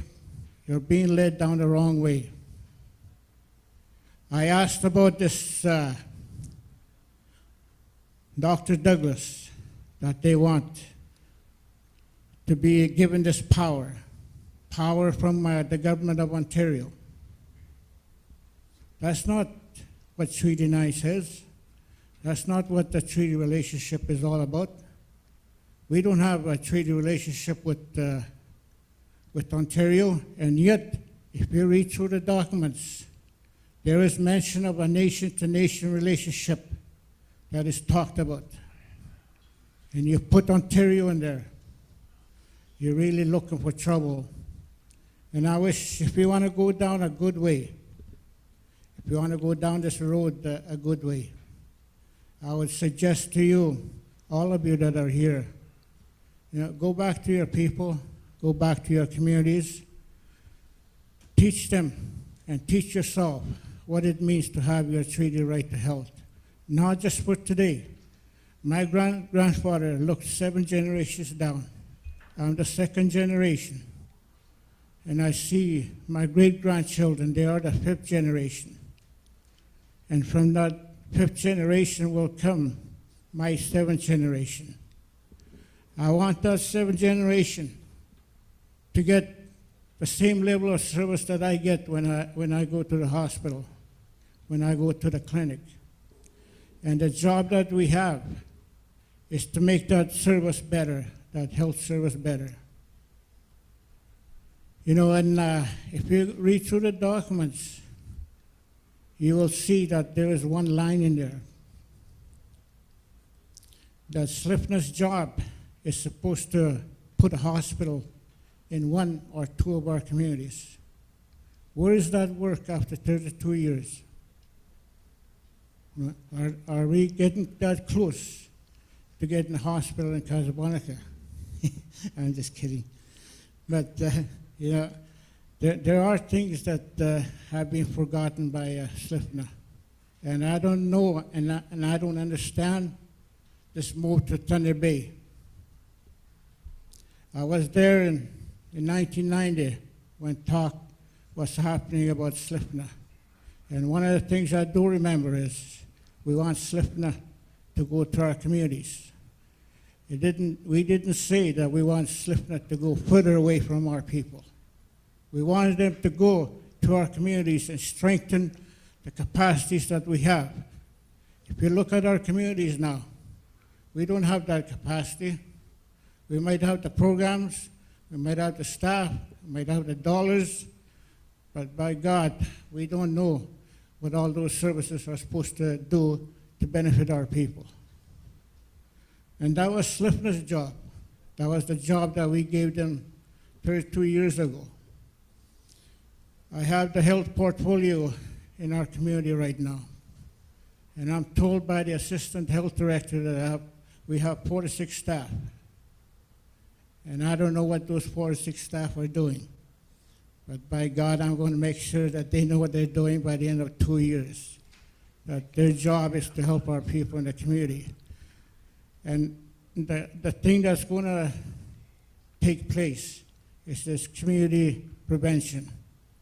We're going to find ways to keep our people away from Minneapolis. That's the job that we're going to try and do. Take diabetes. I'm a diabetic. For the first time in about 3 weeks, my sugar is 10.3. Most of the time I've been high, in the 15s and 18s and so forth. But today, I'm 10.3. And I feel good. That's why I'm here. But I don't get the help that I need in my community. We do have a diabetes worker. What she's supposed to do for me, I don't know. But I'm going to find out, and I'm going to make sure that she knows, or he knows, what his job is to help diabetics in our community. That's the work that I want SLFNHA to help with. I don't want them moving further away from me. I want them coming to my community, to our people, to train our staff, to help train our staff, to do the work that we wanted them to do 32 years ago. And if we are going to give credence to our treaty right to health, all of us that are gathered here, you know, every chief, every council member, every health director, whatever is here, whoever is here, you know, you need to read your treaty. You need to start understanding what treaty is, what your treaty rights are, what your treaty obligations are, what the treaty relationship is, what the spirit and intent of Treaty 9 is. You need to understand all these things, because that's what you need to keep for your people for the seventh generation. Thank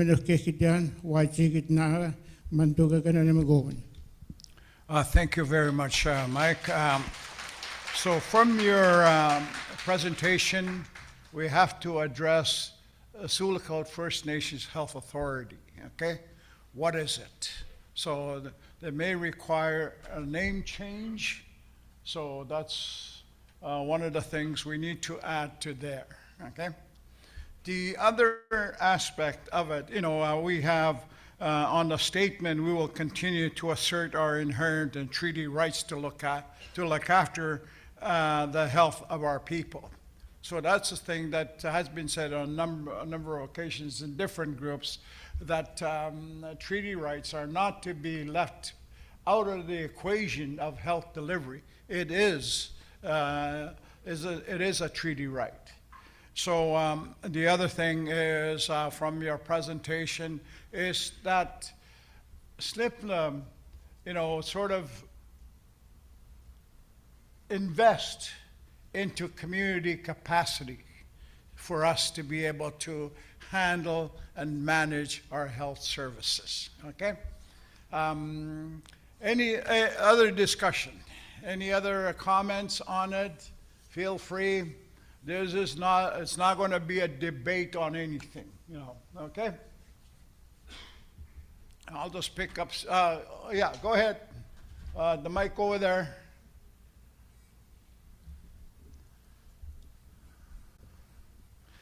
You have to try to speak clearly because I have a hearing problem, Hello. okay? And sometimes my wife says, you just don't listen. Go ahead. Pojo. Leroy Kukwat Dishnikas, Health Director for Laxo First Nation. And our current,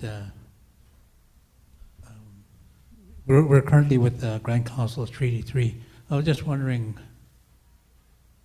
how does the collaboration between treaty areas, how is that structured, and how is that going to allow this movement to go forward? Is there currently, I guess, protocols in place with other treaty organizations? Because Miniawan currently sits on the traditional territory of Grand Council Treaty 3. So I'm just wondering how that looks. You good?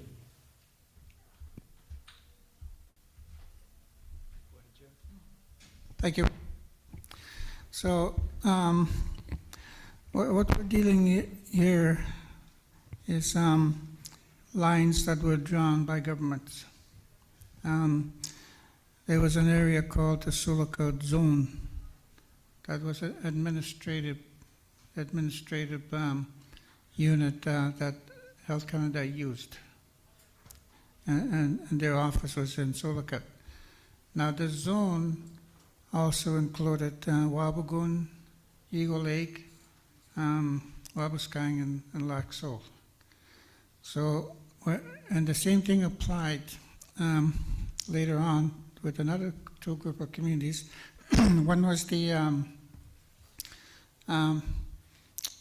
so when the Sulakot First Nations Health Authority was approved by the chiefs, it included those communities as part of the corporation, okay? So the second group is that in 2002, Tikanagan transferred the child welfare money from Tikanagan, the children's mental health money from Tikanagan to the Health Authority. But in doing so, the Health Authority inherited Martin Falls and Arrowland, which is way over here off to the east. And I remember asking Wally, how did Arrowland end up with Tikanagan when they're so far east? I think his response was that that's what Arrowland wanted. They wanted to be part of Tikanagan. Now, but at the time, it also included Conegaming. But the people of Conegaming decided that they wanted to go with Delico. So that's where they went. So we've always had that, I don't know what you would call it. It's an imbalance because the Treaty 3 communities, with the exception of Blocks, will get their services from Dryden, like Wapagoon, Eagle Lake, Wabaskang. They have either, Wabaskang could either go to Red Lake or Dryden for hospital services. Wapagoon and Eagle Lake go to Dryden. I don't think any of them go to Solocaut for any services. So that was an administrative decision that was made by Health Canada. We inherited it. Now the only real connection that we have now with those communities is that when the decision was made to amalgamate those hospitals in Solocaut, the chiefs requested that the money that was currently being used to run the zone hospital should be given to the people. So we call those reinvestment funds. So there's about $3.14 million a year that's given to the communities right now to do work, to use however they want. And that money also goes to Wabagoon and Eagle Lake and Sabaskang. Now, we've always known that the areas of interest are not the same. The interest that the northern bands have are not the same as the ones in Wabagoon and Eagle Lake. Some are. So one of the things we're doing right now is we're reviewing the governance structure. And we're preparing documentation now to take to the chiefs at our AGM next September. And we're going to be asking those communities if they want to stay with the Health Authority or whether they want to form some other group of their own. I know that the communities I'm talking about also belong to the Bautagoka Forum, which is a tribal council, who are also part of Treaty 3, right? So some of those communities have one foot in two areas. They deal with both Treaty 3 and Treaty 9. So we need to clear that up. And the same thing with Martin Falls and Arrowland. We want to ask them, do you want to stay with us or do you want to find some other way of being affiliated with another group? So we're going to be doing that. We'll be visiting each community, meeting with the chief and council and talking about these things and then deciding how we want to proceed to get everything ready for the discussion on governance at our AGM in September. So that's where we're at on that. Yes. Thank you, Jim. Further discussion?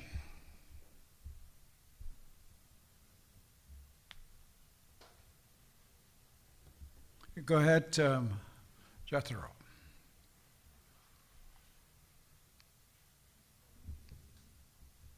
All right, thank you. So,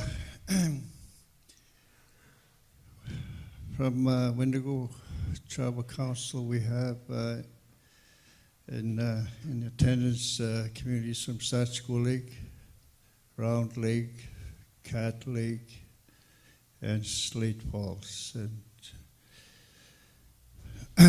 the communities that I've mentioned, there's a counselor from Round Lake, chief and counselor from Slate Falls, and counselor from Sachigo. So the question that you are asked is, I won't make no comment, but what I want to make a comment is on the control of health. So my boss, director of operations, is a board member at the Solokot Menuyawan Health Center. And so come Monday, who was going to tell her that at the summit that we had,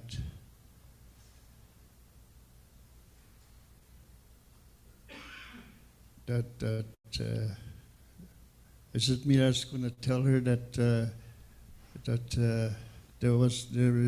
there's a resolution placed at the summit. We recommended that to take control of our health and health governance, including the structural change of governance and management of Solokot First Nation Menuyawan. I think I'll need backup. And also the comment that Francine made. Am I going to direct? Do I approach our chief executive officer? Do I approach our tribal council chair and tell them this is what we want you to do? So that's so I'm looking for information. How am I going to approach my bosses? That is a question? Yeah. Okay. So, James? it's my understanding that in our area, all our organizations, it's the nominal person who's in charge of all health transformation activities is the Deputy Grand Chief of NAN, Victor Linklater. And he's kind of like overseeing everything that's happening in the area. And from my own perspective, and I would be asking our board if we can do this, is that we would ask them to convene a meeting of everybody that's involved in health transformation activities. That would include themselves, the health authority, and the tribal councils, and discuss how we need to coordinate better according to what that document says. Because I think the people who came here recognize that we need to streamline some of the processes that we're involved in. And I would say that whatever agreements and arrangements we make at that meeting with all of us, that we need to follow the direction from the people, that we need to coordinate ourselves and make sure that what we're doing makes sense to everybody, so that they're not confused. Because Thank you very much, Jim. I'd just like to further add to that, to address that issue. For instance, like the board membership. The group that started to frame this out talked about it. And one of the things that they said is that in the Ontario legislation, you cannot pay somebody to be a board member on an honorarium.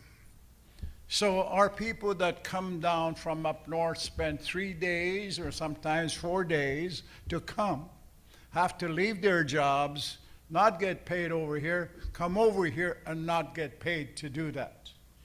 The people, the non-indigenous people that live in Sulakot, go to the boardroom and have meetings and they don't lose nothing. And that is something that we have to restructure. We have to provide the resources for our people to be on the board, to be effective, and to exercise the control that they have. Right now, I shared with you the other night about Robert Barkman. There's hundreds of Robert Barkmans out in our communities that do not get treated right. And that is why we need to restructure that whole process.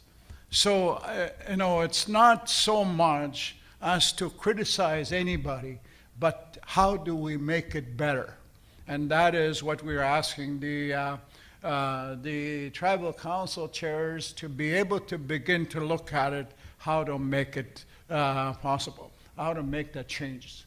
Yes, Howard. Thank you. I just want to make a quick comment on that. You guys all heard me the first day with my opening comments of the struggles I'm facing. And my closing comments were, I have ideas, suggestions. Come and talk to me. This is day 3. No one has come and talked to me. So how do we get our voice across if our leadership is not willing to talk to our people? I've been saying for about 10 years now, in order for health transformation to fully evolve, we need to hear the stories from the people that live it every day. And now I've been forced into it.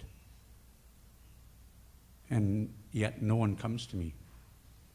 So how do we change that system if we're not getting the full story? And how do we believe in our leadership when we're the ones suffering every day to do the proper job? And that's what I said. Like, people think I'm angry. Yes, I am angry. I am angry at the government, not at our people. I'm angry that I have to live that struggle every day. I asked this question, and I pose this question to everyone here. We're talking about health transformation. Yes, I support it from my heart, because I've been doing this job for 20 years now, seeing our people struggling, crying, hurting, you name it. I've seen it. I have stories of my own to share, but have any of you heard my story? No, because no one's come to me. Have you heard anyone else's story? No, because no one goes to them. So how do we truly project our struggles to the government if no one's willing to do that part? I've said over and over, we need to flood the system with these kind of stories so that the government will get so swamped with letters and emails or whatever from our people that they'll finally give in to what our demands. So my other topic on that is, how long is health transformation going to take? We've already been, this is, I think, going on our 6th or 7th year since it was initially talked about and brought forward to the chiefs. And I don't know, you know what, I'm sorry if I hurt anyone's feelings. I don't know how NAN took leadership on this when it was brought to SLFNHA to begin with. So why I'm saying this is, do I have to struggle for another 4, 5, 6, 7, or 10 years down the road? Just like the comment was earlier from one of our elders, 10 years is one generation.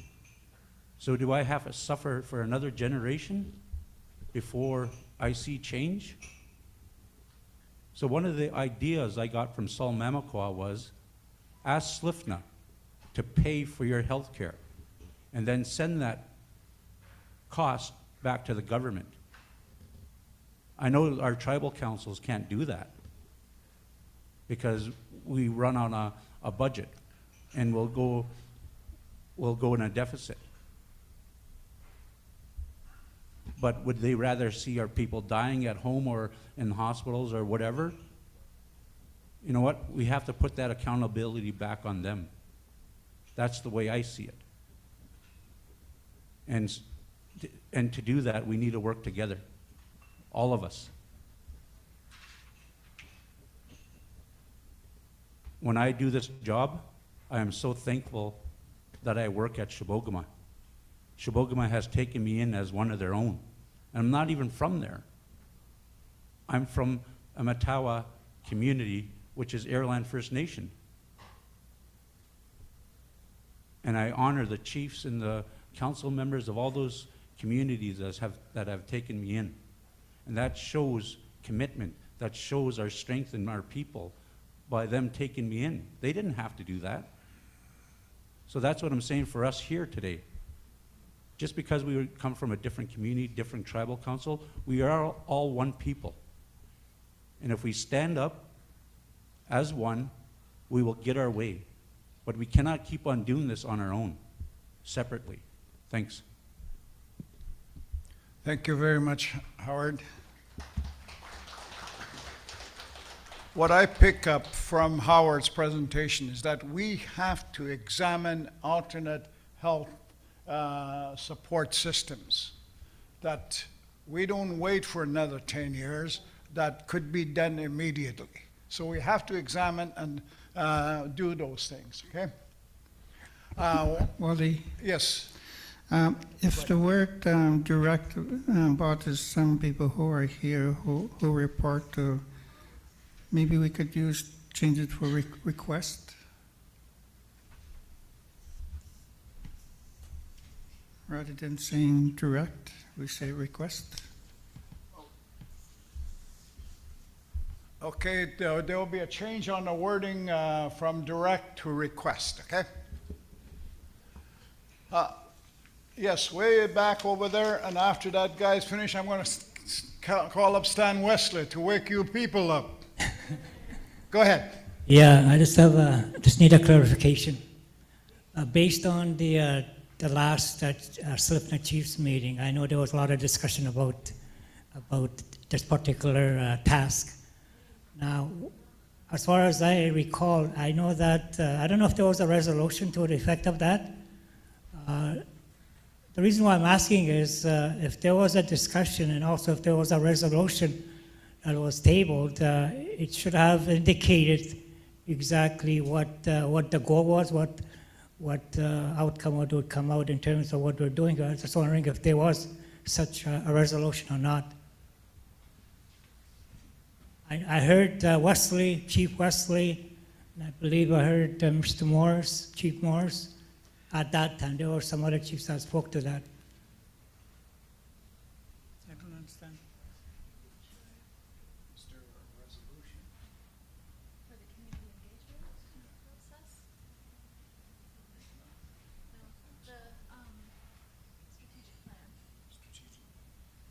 I guess the reason I'm asking for that is it would be more easier for us to move forward if we had a clear mandate from our chiefs, SLFNHA chiefs. Thanks. Apparently, there is a strategic plan. Maybe you can just comment on that, Jim. So at our AGM, the chiefs passed a resolution directing the Health Authority Board to proceed with their 5-year strategic plan, which includes the PRP. Okay? So that's the direction that we have.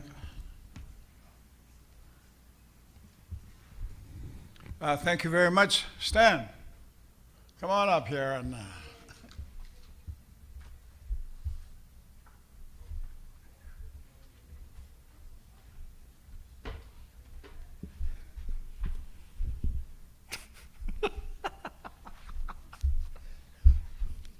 Good afternoon, everybody. Do you want to play a team activity?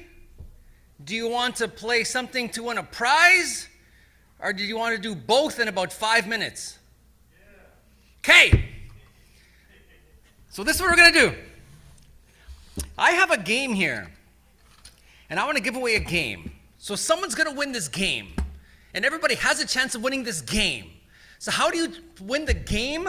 All you got to do is either choose heads or tails, and that's all you got to do. If you choose heads, you got to do this. Put my hat down here.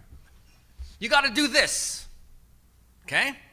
If you choose tails, then you stand or sit. If you can't stand, with your hands behind your back. Okay? Then what I'm going to do is I'm going to flip a coin, and all the people that choose heads remain standing, and all the people that chose tails sit down. For the last person standing wins a game that we produce as a side business to get us through the pandemic in my house. This game belongs to you. It's our modern day version of a tabahan. So if you can stand up, stand up. Everybody, nibu, Miss Wick, nibu. Back home, nibu means stand up. If it means something dirty where you're from, I apologize. So first things first, let's practice. Choose heads or tails now. It's our choice. Here we go. Here we go. You ready? Choose heads or tails. There we go. If you chose heads, remain standing, tails sit down. But we're just practice, so stand back up, stand back up. Here we go. All right, here we go. This one's for real. The winner gets a tabahan game. Here we go. You ready? Here we go. Choose heads or tails. Let's go. How? If you chose tails, sit down. See that? That's heads right there. Okay, here we go. Twice in a row, Chief. I hate to tell a chief to sit down. It hurts. Plus, it comes with a BCR. Everybody else, choose heads or tails. If you chose heads, remain standing, tails sit down. All right, you see that? There's people standing. Here we go. This is for a tabahan game. Choose heads or tails now. 3 times lucky for heads. Hey, let's see. If you chose tails, sit down. It's heads again. Holy or deadly. We got a few left. Here we go. Choose heads or tails now. Switching it up. If you chose heads, remain standing, tails sit down. Holy. Holy. I'm showing it to Wally.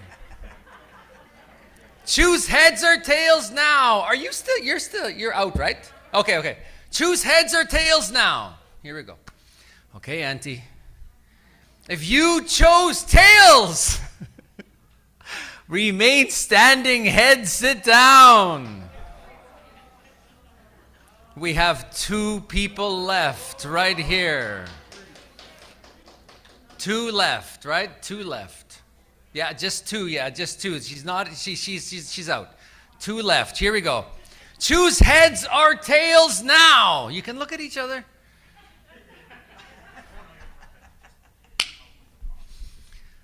The person that wins the tabahan game is the person that chose tails. Wins the tabahan game right over here.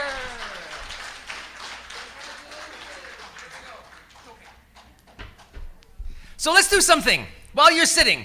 I want everybody just to take your hands, and I want you to go like this on your tables.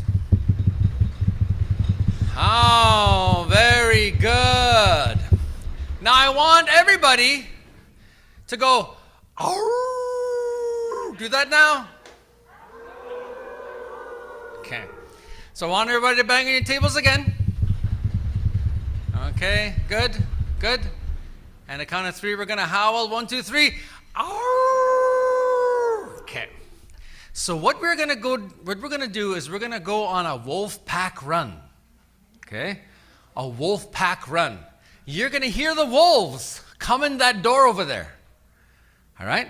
And the wolves are going to come running through over here, and they're going to exit that door. Do you believe me? You guys. So this is how we're going to do it. All you got to do is look at me and look at my arms. That's all you got to do. When you're in my arms like this, everybody is in my arms. See that? Everybody is. That's when you start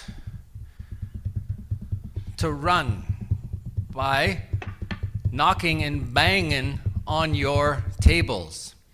When I start moving my arms around and you're not in my arms like over here, you stop, okay? So if I do this, you guys stop. Only they run. Everybody else is quiet. So you're going to hear the wolves come running back and forth. When you're running, you have the option of running and howling at the same time. I want you to howl. As we go, as you're running, I want you to howl. Okay, you ready? So first of all, they're going to come in slow, then they're going to start running around back and forth. All you got to do is watch my arms. It's all you got to do is watch my arms. Are you ready? Say Are you ready? Come on, say it again. Are you ready? Here we go. Watch my arms now.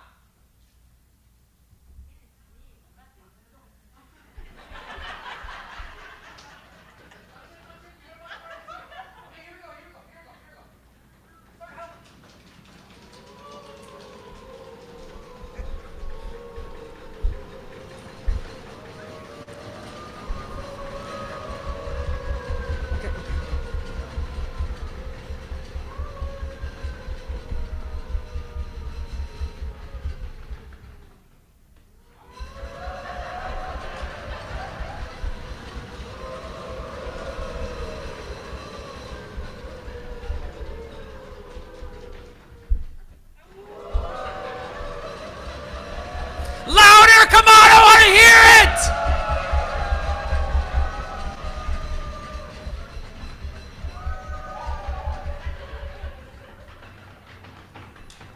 What happens when we run as one together? There's protection in numbers, isn't it? When you run alone, you're vulnerable. But when you run and enter in a journey with others, there's protection. This is what we're doing. We are running as one. Miigwech.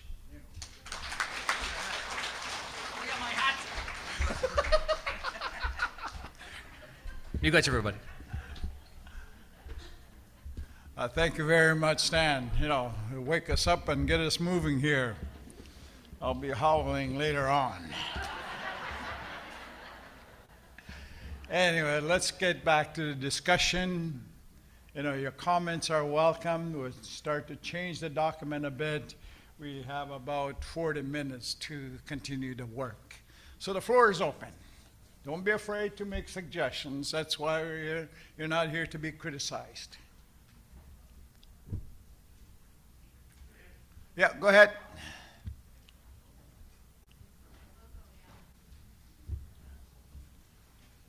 Hello. Hi, bonjour. You get chandang here, my kabian. Abisan dogo. Hoy ganan no dags what.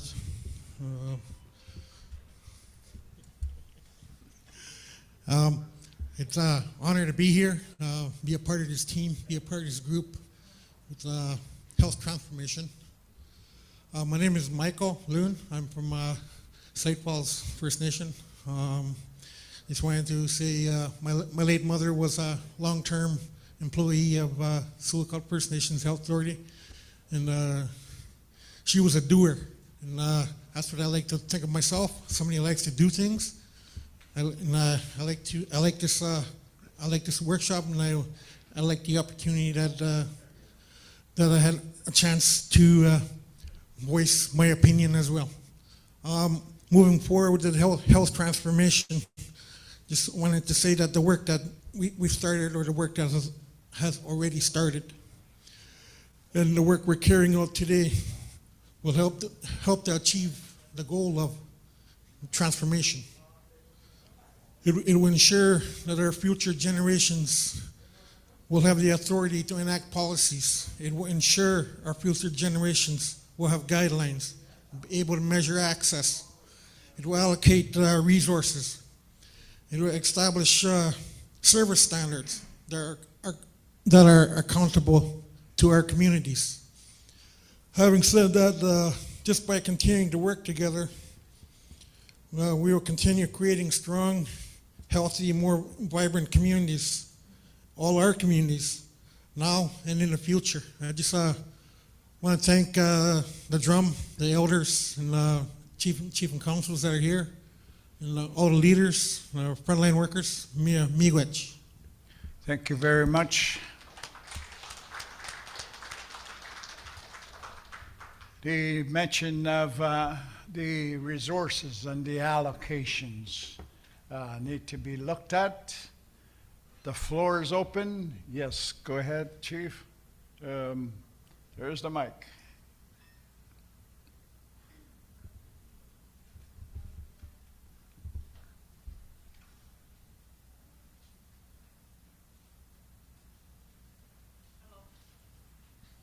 Hello, Mia. Good afternoon. I've always said that I'm not one to keep quiet when I go to a conference. Like, what's the point in me coming to a conference if I can't share what I think? And I'm not criticizing anybody here for not speaking up either. One thing I was thinking about sitting here, and I want to thank James Morris for inviting me to be here. I'm very honored about that. I'm thinking about our past leaders. They're gone. People that were so passionate about the dream. Way back in, I was a young mother when Scott Bain Hounoring came to our community. I don't even want us to, I don't remember what year that was. 85? I'm looking at Wally. And I remember at that time we were already addressing all the social needs that we had at that time. And here we are. We're still here. I know we've made steps moving forward in many areas, but I think until we can get past the system that's been imposed on us, because that's how we operate. We're stuck in what the government has set out for us. And it shows in the way we treat each other. We have to get past that violence that keeps happening in our home communities. And I think it happens in all areas of leadership. We're not healthy if we can't get past the history. We can't forget about the past. I think it's time we forget about the past. And I always say that I could talk for probably a long time if we were to go back and relive everything that was done to us. And we continue to live like that until we can break that cycle. Well, we're not going to ever be well. That's the way I want to look at it. That's the way I look at it. I don't know. I might be wrong. The other thing that I would like to say to this gathering is we have to honor our past leaders. I've heard some names mentioned. There's lots of champions that have moved on. They're in the spirit world. We're forgetting about the champions. There's lots of them. I know Michael mentioned his late mother. She's an example of who she was. She worked tirelessly for our people. And the other one, I'm specifically mentioning these because they're close to me. My sister, my late sister Donna Roundhead was another one. She had such a passion for our people, and she had a dream that things were going to get better, and that we're going to help our youth, and we're going to deal with the suicide and everything like in the social area. That I know that Donna had visions of that, and she's been gone 2 years. She left us very suddenly. She didn't finish her work. So these are the things that we need to keep in mind when we're helping our people. And when we're here, we have to remember we're helpers. That's who we are. And if you get put in leadership, you have to remember you're a helper. So sometimes that's very hard, because depending who hears me, and it could come back to me somewhere down the road, but that's okay. I'm not gonna make up something and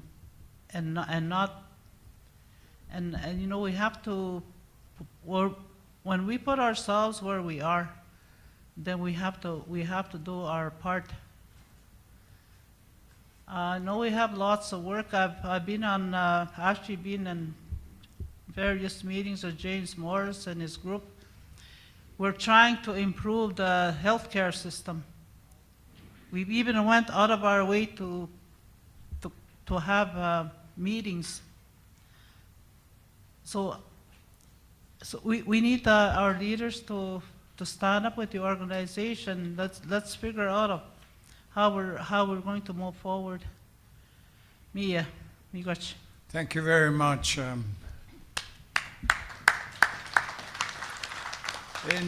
How do we move forward? What I pick up from her is that we must be mindful of our history. Yes, back there. Give the gentleman a mic there.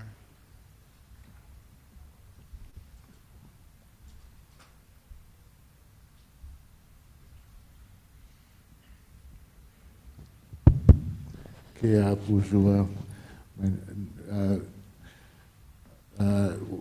what's tunchia Ernest Quickwish owig mang uwag ka tujadeg kinina mamtendan health transformation kajadeg gumen gukweg ajkuaj wetagit dilaj magum putanan nongong kagishka wega tut mang na mamtendan ewan mamutanan gwech nagaduten ka we minus doet we bemüht eskum nekapitsek ugmauen gameskutset gameskutjuaj like with the Arwaga Boat and in Ontario dukan liberals, conservatives. I'll speak a little bit in English. I'll try to speak my language. Trying to learn the words. But I will say in the past, we've seen these processes going in our communities and organizations with these, when they try to improve the services that the First Nations have provided in our communities, the chiefs have been working on. Many times they die over time as the governments change. And when you think about the famous Elijah Harper, he used a system to defeat the Meech Lake Accord. And I think what we need to do is this health transformation process in our area should be entrenched with the sitting government to make sure that whichever government sits after this process will keep going and we have to understand the parliament system to make sure that the chiefs go after this to secure this process doesn't die as the work goes on. Thank you.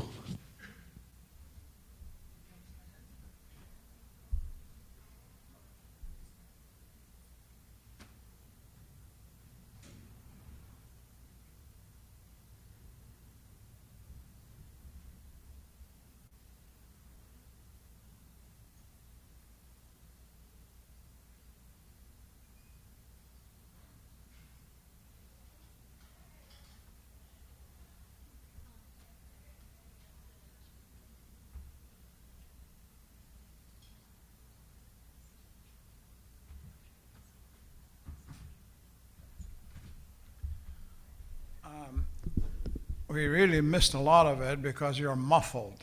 I'll ask people when they speak if you can just take your masks off and speak directly.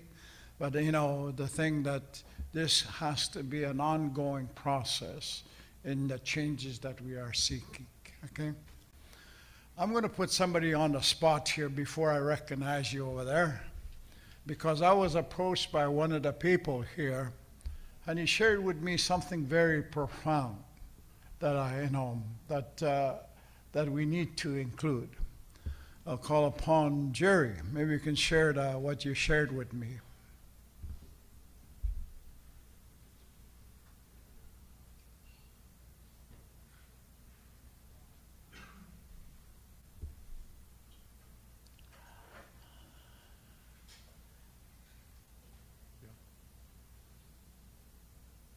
And take your mask off too, okay? So people will see Hello, you. testing. There you go. Sorry. Okay.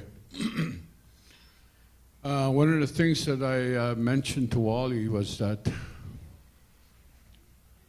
you know, as we look back in our history, at what made our communities very powerful when they decided to do something.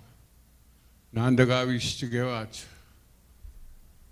They always spoke to somebody else, not the community, but they spoke to the Creator.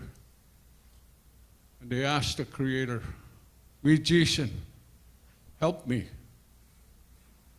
A lot of times I tell kids, if you can just say that much, that's prayer. I am here in Chewe. And that's the communication that our Creator gave to us. And if we don't do that, then we're just talking amongst ourselves in this room. There's nobody that is leading us. There's nobody that's guiding us. There's nobody that is reaching down, somebody that loves us. And that's what we're looking for here. You know, we're looking to find those things that are missing. Ever since our youngest brother, the white man, came to our shores, you know the first thing he said? Oh my goodness, look, you haven't done anything to the land. You know, he doesn't understand that the land is pure, pristine. You know, you could ride along, paddle along, and just scoop the water up and drink. I remember when we used to be able to do that. We can't do that now. And that's what we have to remember. That's what made our people strong, was their connection to the Creator and to the land and to the people. And before they said anything, before anybody had plans to do anything, they sat down and they prayed. And that's something that all of our elders, all of our generations behind us, that's what they left for us. We have a communication system, and when we do that, the communication system in this room here works a lot better. It develops into action. They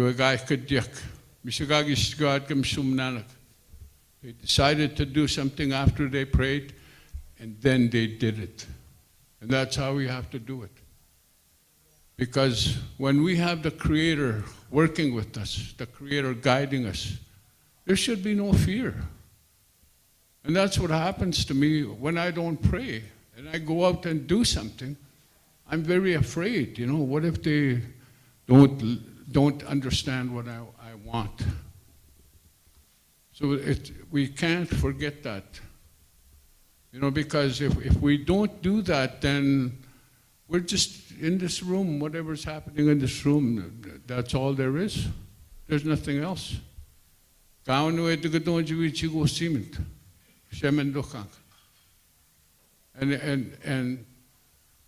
I remember growing up in Sandy Lake, and we used to have a Wabanogamik. I saw my elders, my community leaders, that's what they did. And when I came out here, and I was walking towards the Fort William Gardens, and I heard a drum out there. Something started tingling from the bottom of my spine and traveled all the way up to my head. The tools that the Creator gave to us, the drum, you know, that drum sitting right there. So we have these tools, and we can't forget that. Because our youngest brother, the white man, the way he looks at what he does, for our people, there are three parts to us. There is our spirit, which is here in our stomach area. Then there's our our soul, which is our mind. And then the body. But for our youngest brother, the white man, he doesn't use the spirit. He just uses the mind and the body. And then he doesn't have to do anything in a just manner. And that's why he's able to do what he's doing to us. Because he doesn't use his spirit, which is where the truth lives. And if you pray, you know, you feel that. You feel that truth. It works in our lives. You know, I see it in my elders. I see it in kids that have a praying life, that have started off in a good place, had parents that taught them. You know, when we were growing up, my father used to teach us that we pray in the morning, and that protects us the whole day. And then in the evening, before we go to sleep, we thank the Creator for everything, and to watch over us while we sleep. And that takes care of the 24 hours. And that's how we protect ourselves. And as we go on this journey, and I like what I'm hearing here, we have to protect ourselves too. And that's how we protect ourselves, is through prayer. Asking Creator, please lead us where we're going. Give us strength. Give us the power that we need to do the right things in a good way. And we don't want to hurt anybody while we're doing this, especially our youngest brother, the white man. He doesn't know. We have to teach him things. And I see a few of them here amongst us, and I'm really happy to see them because they know that we're on a good path here. And that's what we have to remember, to keep on that good path, you know, to share our prayers and to pray for other people. And that way, we'll be strong. And Kanaway will take us where we want to go. Miigwech. Thank you, Jerry. The process must have a spiritual connection. Okay? I'll go to the gentleman way in the back over there. Just to remind people that someone is going to walk home with this picture, and the draw is going to be done at the closing around 3:20, and you got to be here. Okay? All right, go ahead, over there in the back. Bonjour, Roger. My name is Alex. I just want to talk about the diagram that Stan showed at this presentation. Then how I see nahi kaisig o yuichigo nan nahi ngoti o hospital or health services ayagnima si nungu megat kagisigak Mijnagas Yangi the first square kayak and a circle inside. The circle inside is us, the communities, our lives, controlled by the government, policies and laws. And that box doesn't move until you move it. The circle inside spins in one place. It doesn't go anywhere. It doesn't go spin inside. If we're going to move ahead with that, I don't think it will work, what we're saying here. Until we build a circle over the square, because the circle moves in cycles. It's like the table that you sit, if we put it in sideways and you go roll, it will never stop. It will never stop. That's how Anishinaabe is mammoth in the Gagon. Cycles. Where Michigo, they think only boxes. That's why we live in the boxes in the reserves and services. Anything that belongs to government, it's all boxes. But you cannot move it until nawat naman, sama naman, you're going to move it.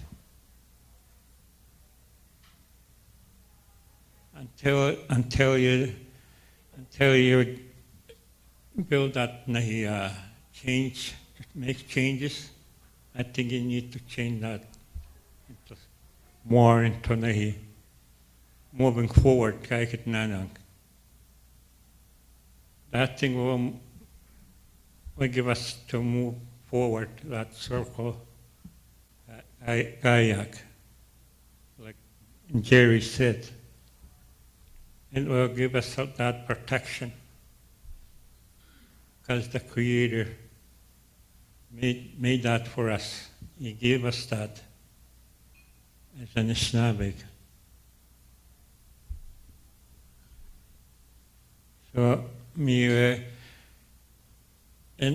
in all the services, Anishinaabe, all these things, our and Michigoji. In our ways, it's Nahia always said, my land is my hospital. My doctors are my elders. Same thing with education. My university is my land. My teachers are elders. So Thank you very much. Is recommending that we utilize Indigenous or Anishinaabe engagement processes. Okay. The floor is open. Yes, go ahead. Give Gordon the mic over there, please.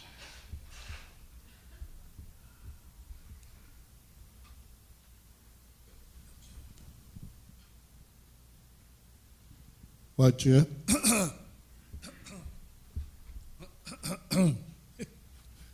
What you? My name is Gordon Anderson. I'm from Casablanca.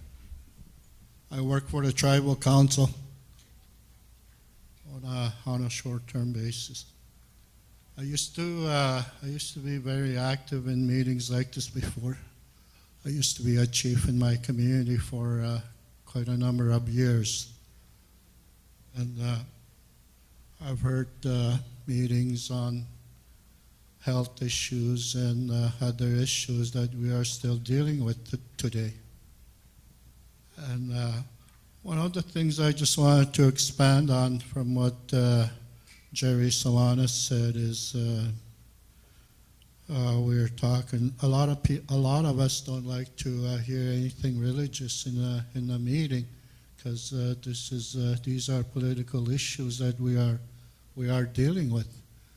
But I think that's one of the most important issues that we shouldn't be overlooking at. We do pray when we start the meeting. We have the drum and all that. But in a statement too like this, I think we should have something like that too in our statement that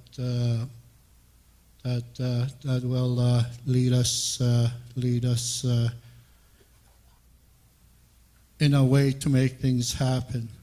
We are a nation of broken people. We are a nation of sick people.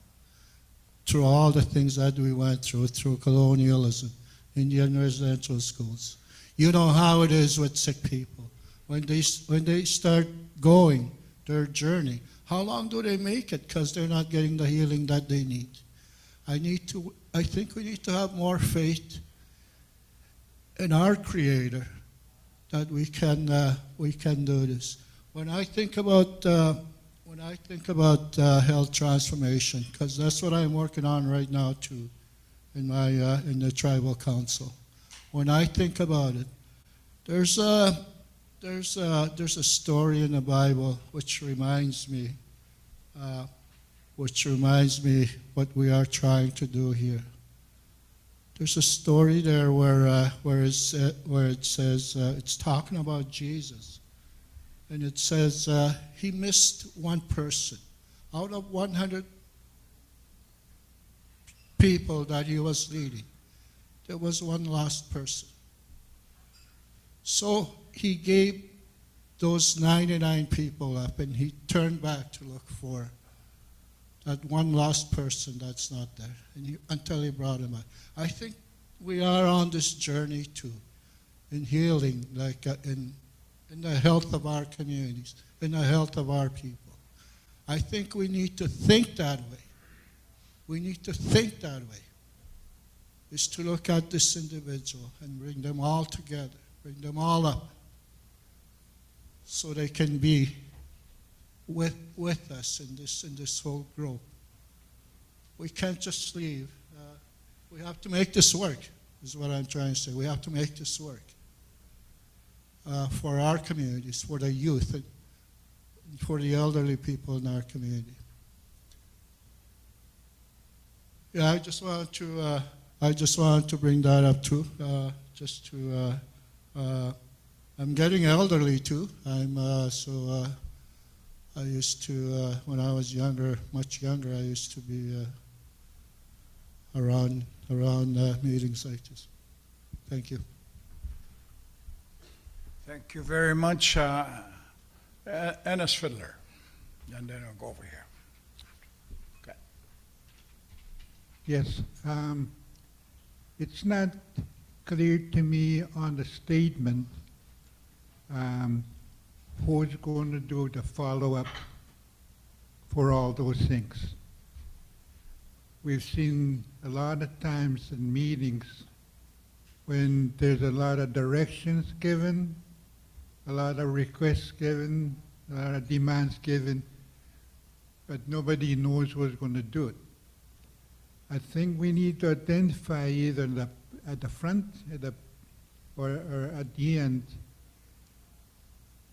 We need to identify who's going to do the follow-up. We need to identify the body.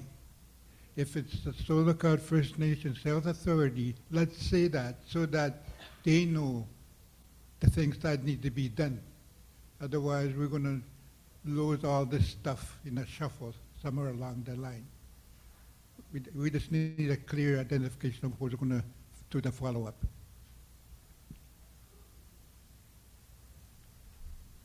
Okay, thank you. We'll identify people that will be responsible to make things happen, whether it be Sioux Lookout First Nations Health Authority together with NAN and tribal councils, okay?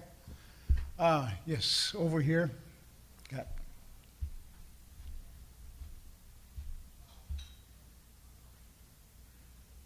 Hello, bonjour, Wadje. My name is Mary Lawson, and I'm the chief of McDowell First Nations. I guess I just mainly I mainly want to tell a story. I was born and grew up in McDowell and was delivered by the midwife. And like none of us had to ever go to the hospital because I think that they used a lot of traditional medicine. And when the missionaries first came to McDowell, and the wife of that minister was a nurse, so my mom, she taught my mom, and she learned a lot from her, how to take vitals and so on. And she would make like house calls nights. Either nights or days, like it didn't matter, because I remember as a child I would see my mom getting up and ask her where she was going, and she said she had to go check up on someone, usually a baby. So like if the baby got sick, then she knew how to treat the baby. She was given aspirins, I guess, that time, and then how to keep the baby cool so the temperature doesn't, go higher, and also like just a lot of things that she knew how to dress. If there were cuts or something like that, someone had little accidents like that, and then also, like, I had to think of my grandfather. I had my own champion that was my grandfather, because he had a dream of becoming, I guess, a community. When they first settled in McDowell Lake, they weren't recognized as a First Nations people. And I remember there are times that he did mention, but I didn't know these things, but I knew that there were sometimes a plane would come in with white people, and I guess they were from MNR or something like that, or something like that anyways, but they were telling him that he should go back from where he came from, because the first ones that settled there were my grandpa and Johnny and Thomas. And Thomas came from Deer Lake, and he was a Deer Lake band member. And my grandfather's side was Caribou. So they told him that he was on the Crown land and that he should move back where he came from, but he never did. He just stayed, and he said he wasn't moving. And then time came when he became going out, and I never knew what he went out for, but I guess he was going to meetings and trying to get our community to be a band status. And so this became like the dream of his, and I guess another happened during that time was we couldn't get a full status because of the contamination that happened in our land by Bell Canada when they first came to put transmission relay towers, I guess you call it, and there was an oil spill, so the government didn't want to give us any funding because our land was contaminated. So we just stayed, and then soon after that, the young people that had kids started moving out because they didn't want to send their kids out to school, And same with the health issues, like they had to move out. And plus, like we couldn't get anything, like airports or something like that, because we had to, I guess most of the people had moved out. But then we go there every summer, and I guess since I became a chief, I tried get back my grandfather's dream to become a community and to get, you know, our land back and be a reserve. So I think we're getting near to getting our full reserve status. It may happen this summer or next summer. So I'm really looking forward to that. And you know, coming here was got a lot of information, and that's why I had to think of my grandfather, because I know what his dream was, like for like the health transformation, I guess you call it. I mean, and but I know, like I just say, I guess I could say I know what his dream was when he was trying to do, because he told us to stay on the land and not to move and live off the land where the Creator gave us this land. So he said to maintain it and live in it. But for a while there, we couldn't do that, but I think we're getting back to that. And so it was very moving for me and interesting. And you know what I really liked about was how it was talked about getting our own members, young people, to be involved in healthcare, and because they're the ones that know our community the best. And I think there should be more training for them. And so I'm looking forward to this health transformation happen. And I'm just gonna end it there and say thank you for the invitation. And sometimes we weren't recognized before because we were so small. But I just want to say that I'm really happy that I attended this meeting. Thank you.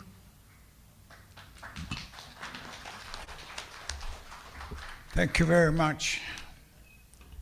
Floor is still open. Yes, go ahead, table there. We are going shortly to the closing, and I'd like to end this discussion very shortly. Go ahead. Wait, I'm not very good at speaking. Hello? I'm not very good at speaking. I guess I first came here trying to figure out what health transformation is. Hello. Health transformation is, and I didn't understand it. So one of the things that I kept harping on was I don't want us taking over a service and keeping the same policies that was used. We just take over and then we use the same policies to implement the program. That's not good. That's not good for our communities. And the other one was looking at discussions. Where is the? I guess we got to look at where is the community voices in this process. And the other thing is, I always hear about the old systems and the old ways, but there has to be a new look, new ideas, and new methods also integrated into the health transformations. That's kind of the thing. And when you talk about spirituality, when the body hurts, the spirit cries out, and we forget that. That is a part of who we are. And it makes a lot of sense to ensure that, when our spirit is hurting, we listen and try to do what's needed in order to make it healthy again. The other thing was I asked was, what's the purpose of this document that's sitting in the front? What does it do? And how are we going to use it? Is it going to help, or is it just going to sit there? I asked when this document is developed, health transformation engagement was what was being discussed. We engage the communities. We don't know what the results will be, what the methods are going to be, all these things, right? But in the end, we want to have a plan to take back to the community and say, here's what we have. Yeah. Thank you. Yes, go ahead.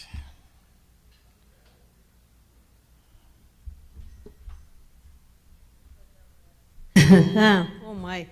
I put up a big fight when I'm as loud as, what's his name there?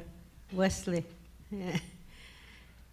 I've known that guy for a long, long time, ever since I started going to meetings in late 1980s, I think, 1990s. Anyways, I like to say my closing elder comment. I like to, it's been very, very nice to hear all the stories and all the things that these young people have put out.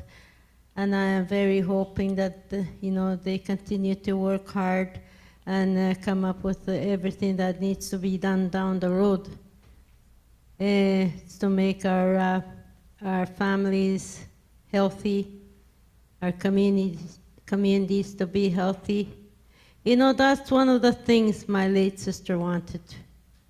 I don't know if anybody remembers late Sarah Melvin. She incorporated Equewag Women's Group. So, at the beginning, I will say this, males, not females, but males kind of misunderstood where she was coming from. But later on, as she told her stories over and over again, the chiefs and Nan and whoever was on top of the political system in our areas began to understand her more, what she was trying to do. Now we see how many healthy families do we have? Does anybody know? That's what she wanted. Not women to be, put in jail for, family violence and all that stuff. She wanted the community to start teaching about being healthy. Now we're still talking about our health. How many years, I don't know. She's been gone. But sometimes, I remember, sometimes I smile at the memories that she went through, trying to get across what she was trying to do. Now we have so many children in care, so many people that are going to treatment and all that stuff. Maybe if we listened at that time, maybe some of us would be healthy. I really like, I would really like to see this work to go through as smoothly as it can go. People talk about the Creator. Yes, our Creator is an awesome God. I truly believe that because of all the hardships that I went through with my family, the losses that I've had, He has been there for me. I can't deny that. He's the one that you see me sitting here You know, sometimes people ask me, how do you do it? Where do you get the strength from? I get the strength from all the good things that people do for me. Even little things. That's where I get my strength. And also praying every day. I had 4 children. Now I only have 1. And sometimes I get so angry at the system, you know, the legal system. You know, after my grandson was murdered, we had to go to trial. And we just finished doing another trial because this guy changed his verdict. Oh my God, that was so hard. Really hard. Because, you know, that drone that flies all over the place, you know, for the, you know, those people that use it to get their answers, the investigators. Seeing my grandson left for dead, bloody and all.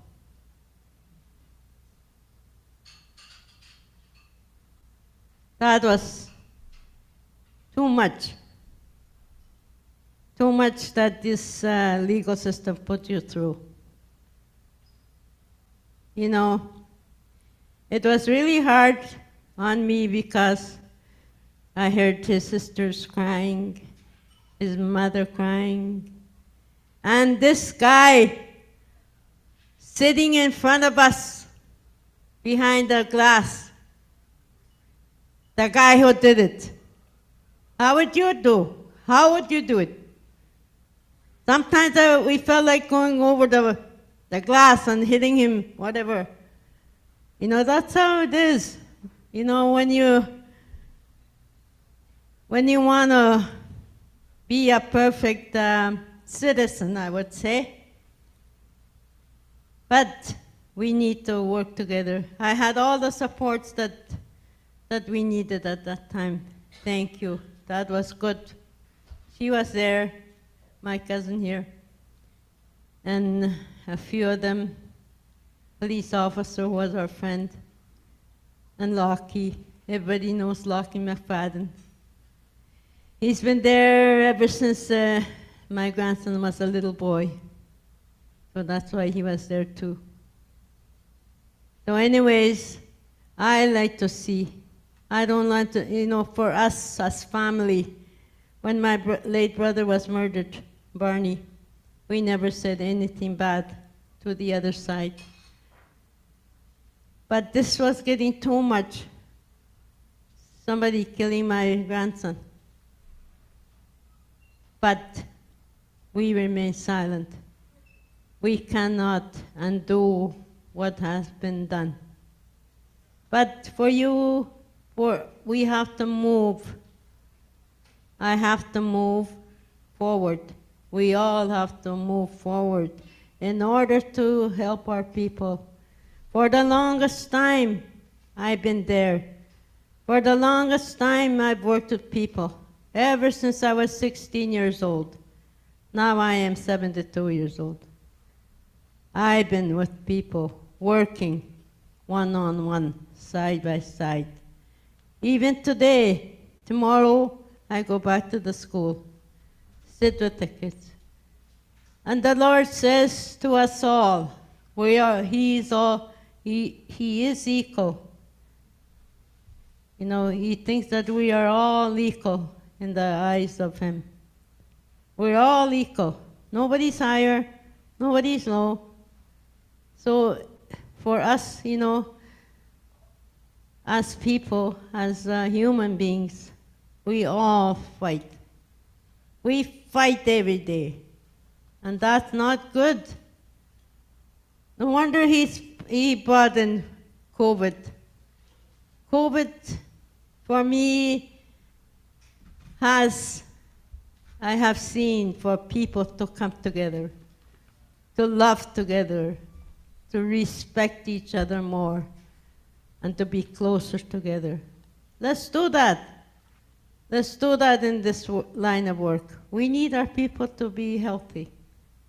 Miigwech, getcha miigwech in the net from the bottom of my heart. Thank you. Thank you.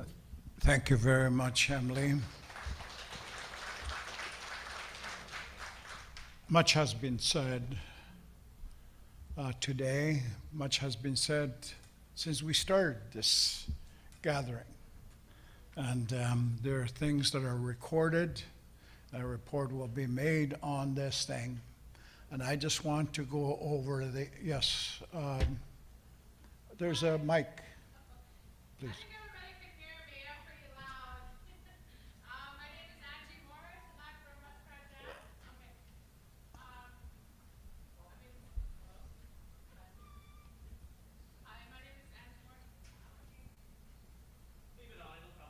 Hello, hi, my name is Angie Morrison. I'm from Muskrat Dam. I also work with SLFNHA as a youth facilitator. I've been reading this document, and in there, I'm wondering, under coordinated engagement processes with clear communication paragraph, can we add youth on there? I've been looking at the youth behind the table, and they're the ones who have been coordinating all our technology and putting us out online, and that's what we're gonna need at our community processes. They also have knowledge and wisdom in all the technologies that's happening behind there. If we can add in their youth somewhere, that'd be great. Also, yeah, that was it. Thank you.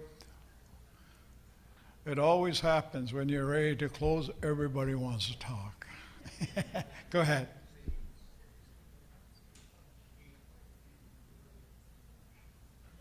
Yeah, go ahead. Just to be clear on that last item. Last item. Can you just, at the bottom, sorry. Bottom. Can you add a few things to say, we hereby direct request SLFNHA to initiate and work with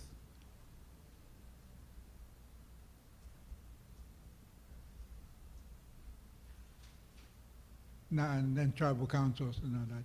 That does it. We just want to make sure there's a person that will initiate and start this process. Yeah, you want to have somebody to take the task over it. Yeah. Okay. Somebody to move things. Thank you. Thank you very much. And with that, I'm going to review, read for the record what we have over here. Okay. Is that the top there? Yeah. This is a statement, the next steps. We the people come together in unity to honor community voices, take control of our healthcare system by fundamentally changing and transforming the way things are done. We will move forward in developing a healthcare system that will work for our people. Based on our culture and values, we come together as Anishinaabe people in collaboration as we design our destiny and define the steps along the way. We will continue to assert our inherent and treaty rights to look after the health of our people. We honor the community voices and recognize that change will be done by the people and others will support. In moving forward with the community engagement process for the communities served by the Sioux Lookout First Nations Health Authority, we direct the following. Coordinated engagement process with clear communication. Clear communication and coordination of various processes is essential to ensure the full understanding and participation of all community members. This process will be guided by the elders to oversee the process and pass on their knowledge. We will move while being mindful of our history and previous leaders. The process must have a spiritual connection. The process will have Anishinaabe engagement approaches. Youth will be involved throughout the process. We direct all organizations involved in health transformation initiatives to coordinate and develop a united community engagement process. Control of health and take back the health of our people. We must now move to take control of our health and health governance, including structural change of governance and management of the Sulakot-Miniyawan Health Center to reset the First Nations governance. We request the Tribal Council chairs to take direct action to address this issue. We continue to assert our treaty and inherent rights over the health to move forward in asserting control over our system and dismantle systems based on racism and colonialism. We need to ensure the Western health system is held accountable and that our members are empowered and supported through advocacy and navigation. We need to examine other health delivery systems. We need adequate resources with full authority and control over resources allocation and policies.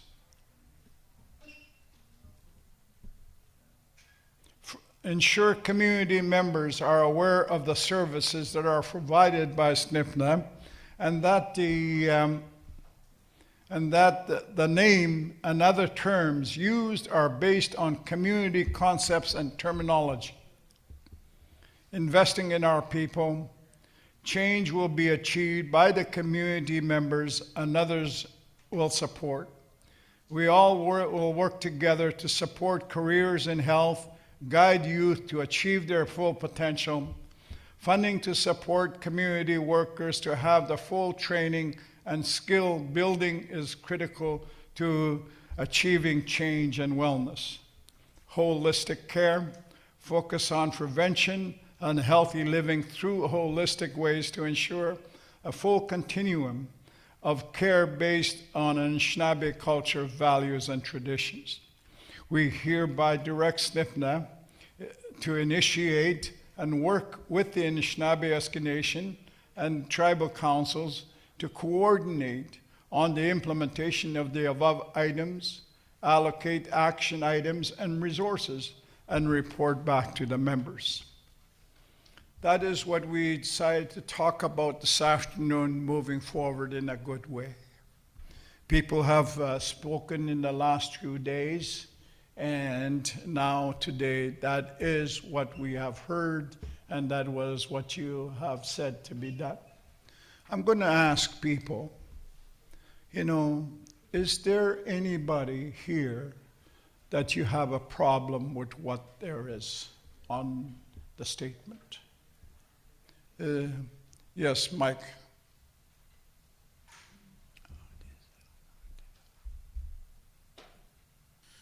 I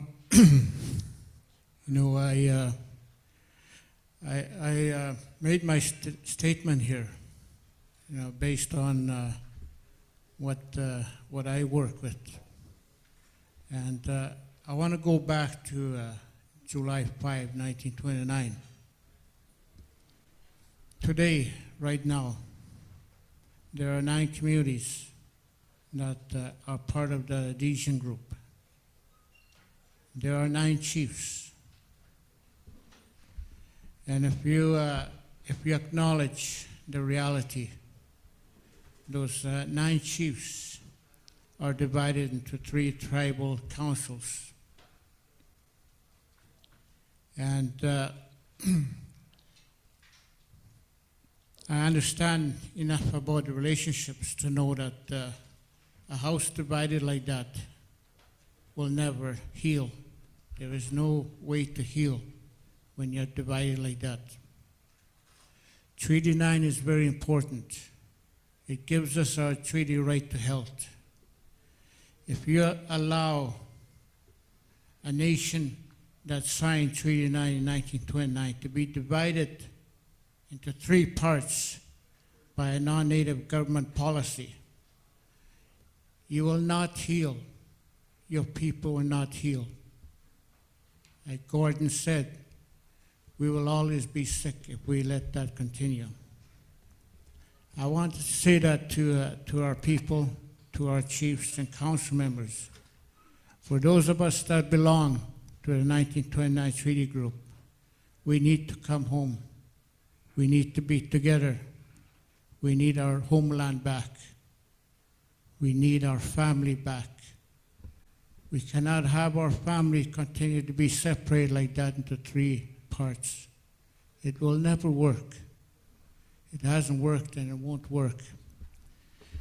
And the other thing I said was,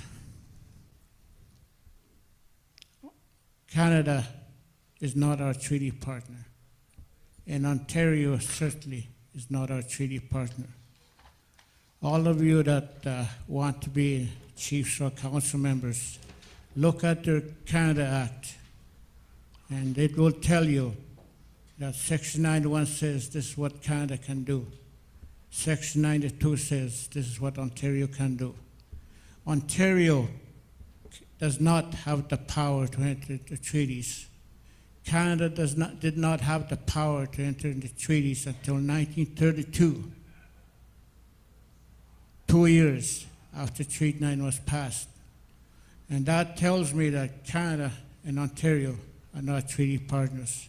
But they were left the task to help us in what we call our treaty right to health.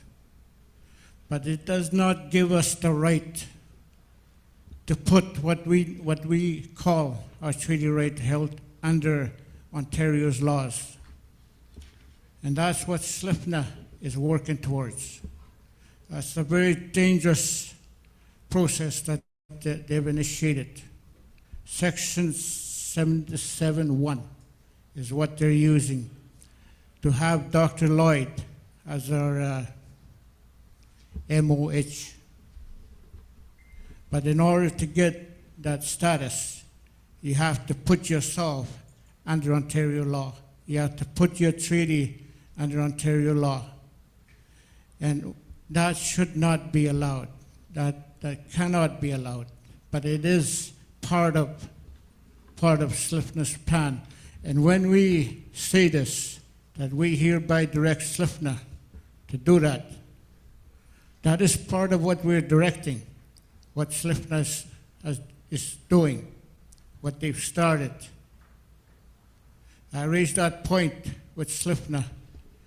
There are 2 lawyers that I was supposed to address, along with Jim and the rest. But like they usually do, they just ignored that process. But it is very fundamental for a treaty, what is being done by SLFNHA. I would change that.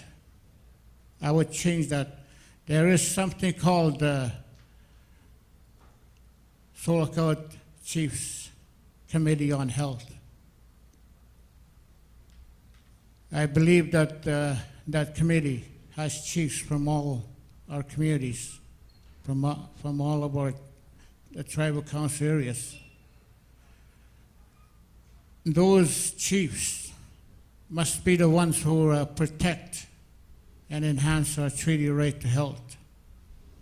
That's the group that they should be directing SLFNHA, NAN, and the tribal councils to do the work that we have outlined on top. SLFNHA cannot be allowed to direct this work, because they're already leading us toward a place where I don't want to go. And we need to get back to who we entrusted to protect our treaty right to health, and those are our chiefs. And there's a Chiefs Committee of Health somewhere. I think Donnie is part of it. Chief Donnie is part of it.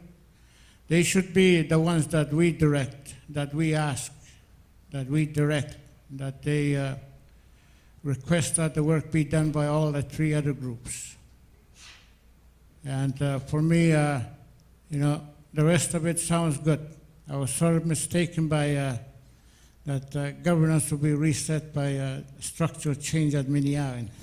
I was a little, didn't really ring the way it was written, I guess. So, but that last part, who is it that we want to protect and enhance our treaty right to health? That is our chiefs. That is the chief's responsibility. That is not SLFNHA's responsibility. SLFNHA does not have that treaty responsibility, and only our chiefs that we select as our chiefs have that responsibility. So, I would change that to that Chiefs Committee on Health to request that SLFNHA, NAN, and tribal councils work on what we set out here and reporting back to the members. I don't know what you mean by that. If it means this forum here, I'm all for that. If it means back to the chiefs, to the Chiefs Committee on Health, I'm okay with that too. But it's got to end somewhere, and a group that's been put in place must direct this work. And for me, I have very grave concerns about SLFNHA's direction, and we need to educate our people on what SLFNHA wants to do, and what NAN wants to do. NAN is doing some things too. So anyway, when we talk about the spiritual connection, I talk about the spirit and intent of Treaty 9. Those of us that are part of that 1929 group, that is where the spirit and intent of Treaty 9 is for us. And if we're broken up into 3 parts, I don't know what happens to that spirit and intent of Treaty 9. So I encourage the chiefs to start thinking about coming back home, bring our family back together again, to make sure that our homelands and our future generations are protected. That is what I believe in, and I'm here putting my everything on a sleeve for everybody to see and to hear. So anyway, I call myself a lone voice in the wilderness because a lot of people don't like hearing what I just said, but I also don't mean to hurt anybody. But I also know this is what I know to be the truth, and I have to say what I need to say. So thank you to everybody, and God bless to everybody. Thank you very much. Gordon Anderson, all I'm asking for, is there any problems that you see with this, okay? And I'll address some of the points after. Go ahead. I'll just make this short. I don't think it has anything to do with the statement, but this thing has been on my mind for some time since the pandemic started. Since the pandemic started, like in our communities, the issue of racism and discrimination.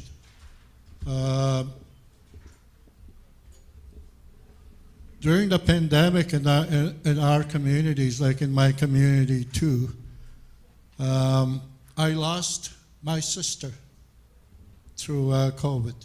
And almost at the same time, her son died too through COVID.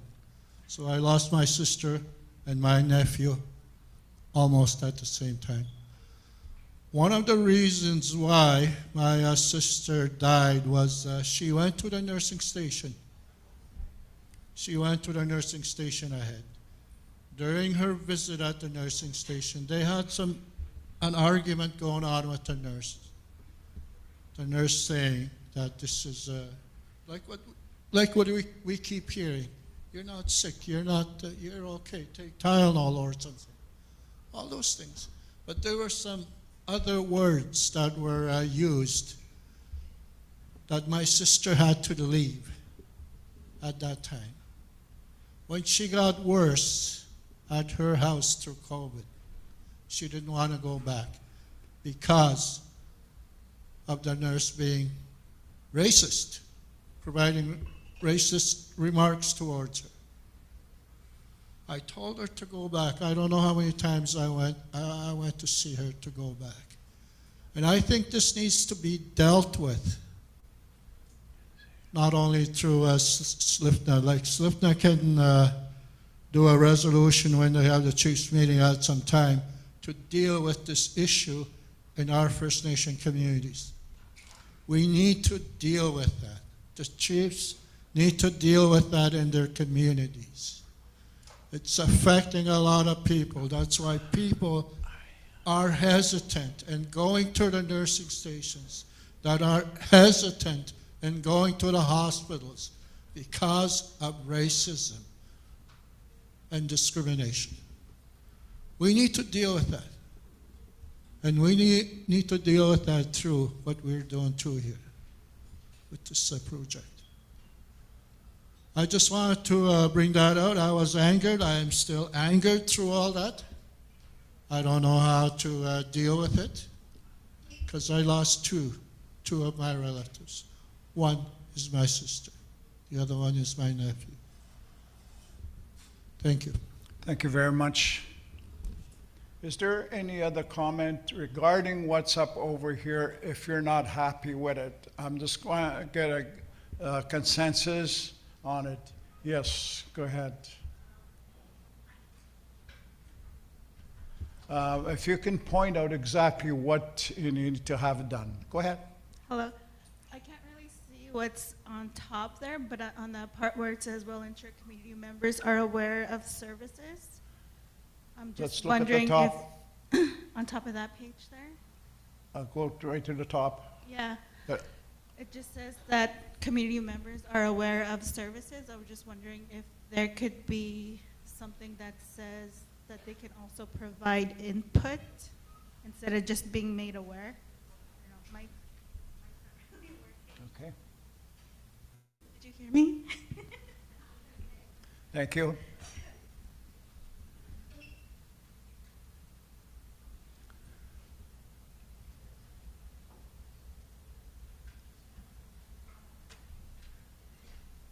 Okay, thank you very much. We have spoken a lot in the last 2 days and today. And you cannot have everything in a single document in one day. Try to refer to points of it. The issue of treaty, there is a different forum where people who are responsible for treaty need to address the full scope of the treaty. Yeah? We refer to over here that we will assert and continue to move forward on the right to treaty health here. And with that... Wally? Yes. I want to say something about Mike's concern about the Public Health Act. Yeah. It's always been very problematic when we try and do things where the province is involved, because many people see that as threatening to our treaty. I don't think the province can threaten our treaty. It's our inherent rights are God-given, and I think if you believe in God, you will believe that you will always have your treaty rights. That's what I believe. Now, the province holds a lot of resources that we need. And we need to find a way to take some of those resources for us without threatening our treaties. Every year, Ottawa gives Ontario $8.5 billion a year under health and social services. That $8.5 million is what pays for you every time you go into a hospital. If you go into a hospital in Thunder Bay, Soloco, Dryden, that's where the money comes from to pay you to be in there. The doctors that we have, that's where the money comes from. And there's a whole host of other services that Ontario pays for now.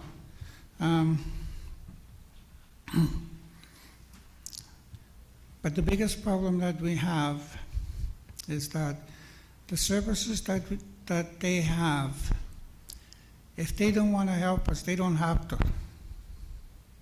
They can just ignore us with impunity. Because they always use the jurisdictional question if it benefits them. So when our chiefs declared a public health state of emergency,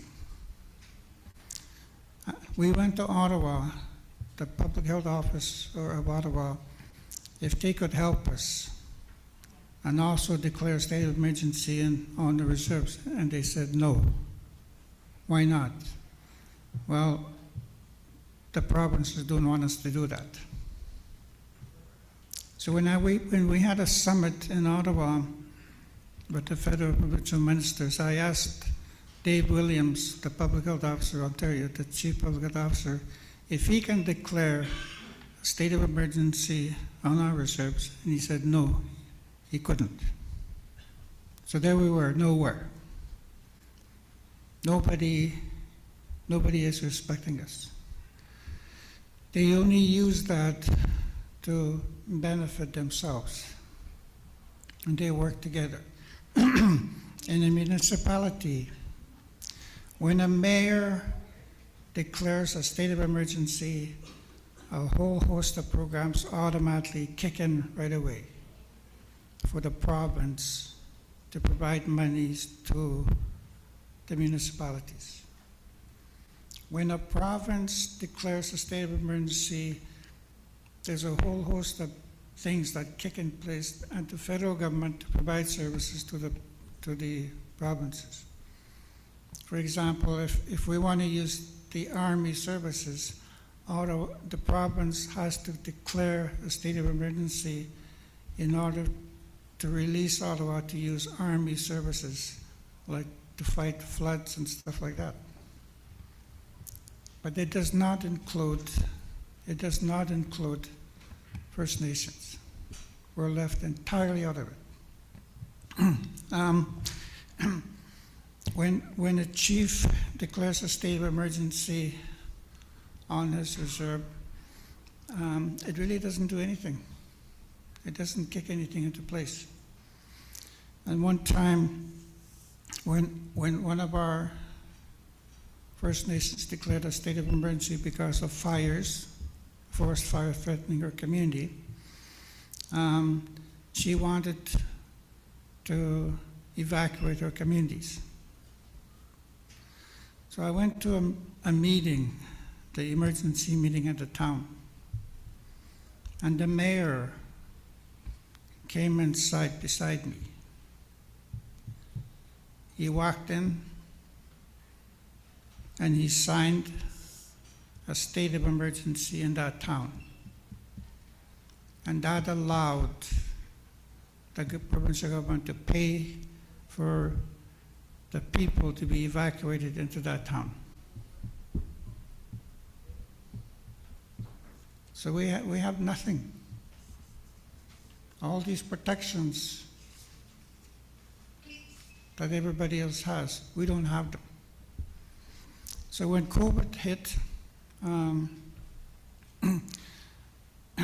all the protections that everybody had in Ontario, we didn't have them on reserve.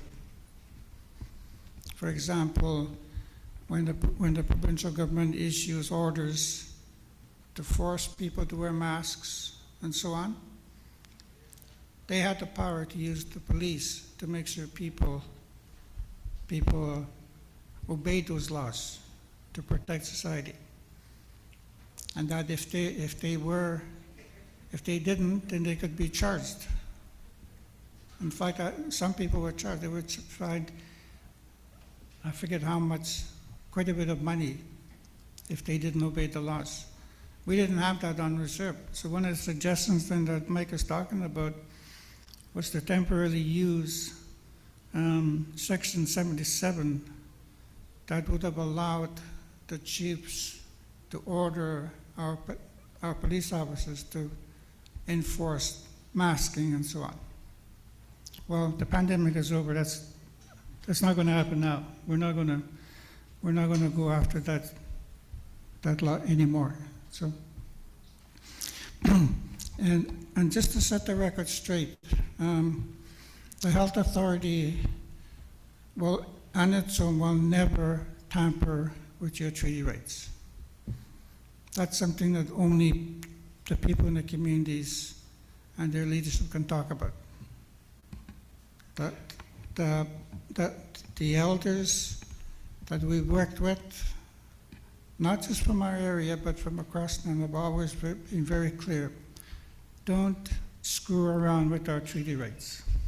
That's it. Those are our marching orders. Don't bother the treaty rights. You leave the treaty alone, because that belongs to the people, and only the people can change that. So I want everybody to be clear on that. You got it. Thank you very much, Jim. With that, we've had discussion, we've worked on this, and there's been changes to it and so forth. So I think we are in a position to adopt it, and that'd be the guiding thing for the moving forward, what we're doing. So give yourselves a hand clap. You know, you did the job well done. Thank you very much, and we're going into the closing. Annabella, you have to give away this fantastic painting here. It's going to be a draw. And so look at your little cards. Cross your fingers and your toes and everything.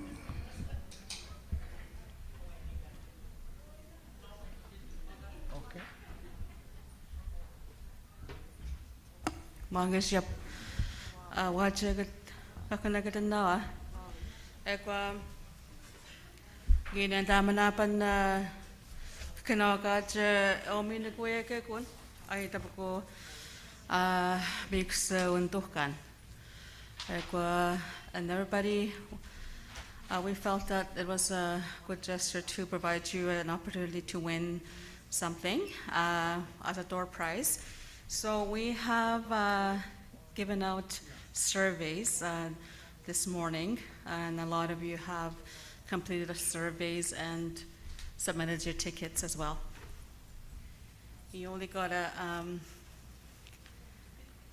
so what we're going to do is, I have 5 gifts here, so I'm going to pull, we are going to pull out 5 tickets.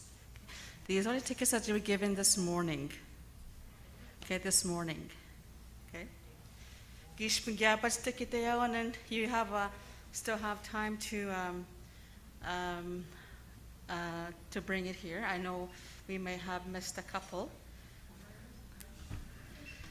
Some individuals are still completing the forms and stuff like that. Okay. There's some individuals that did not get the forms. What we're going to do is we're pushing through the end of the day. What I'm going to do is proceed with Pearl. Can you give them extras? We're going to proceed with we have. Because we've dedicated this theme around Every Child Matters and the color orange, I have decided to, we have decided to give out 2 lanyards from one of our vendors, and an orange cup and an orange bag. And the last prize is the painting that you see in front of there, Mishkwayat. So we have five gifts. I say.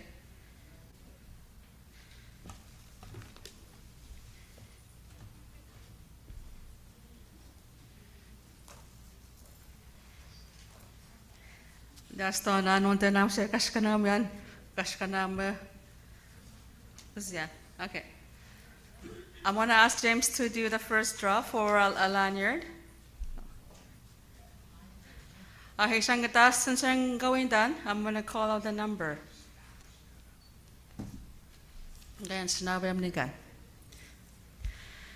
Nizoso, Sangaso, Nyanan means also Beshik Niwan means also 7, 9, 5, 7, 1, 4, 7.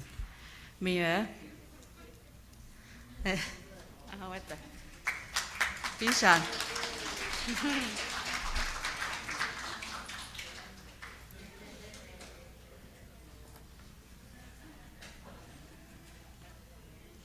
Yeah, there's what happened.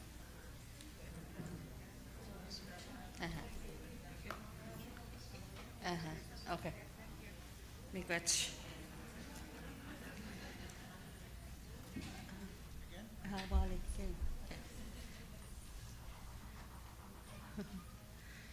Okay, I come in now. 7957170.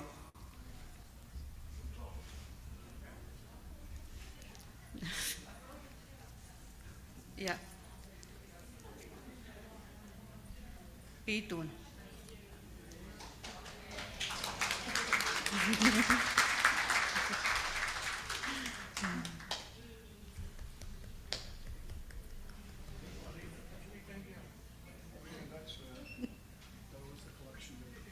So you have a choice here. Yeah, pick one. Okay. Make which.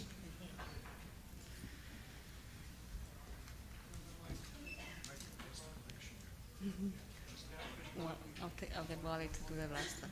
Okay, good luck. As 7957150.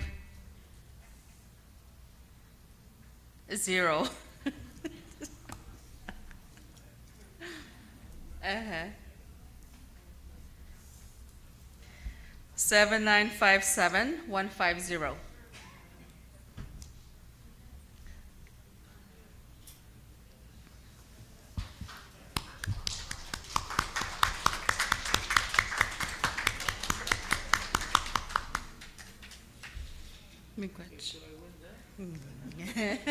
This one or that one.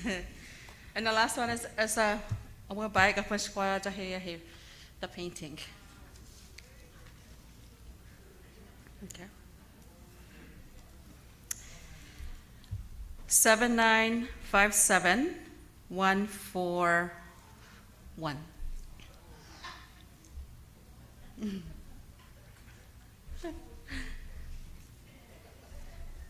Seven 7957141.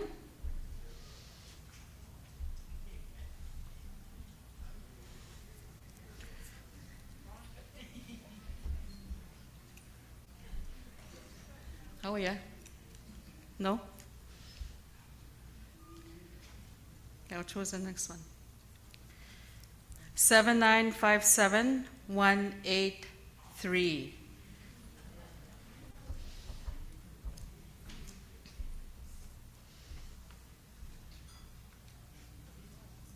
Okay. 7957164.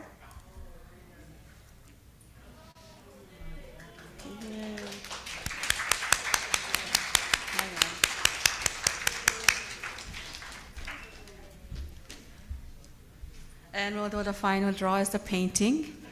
I'll get Wally to do the ticket. We got a nice bag. Okay.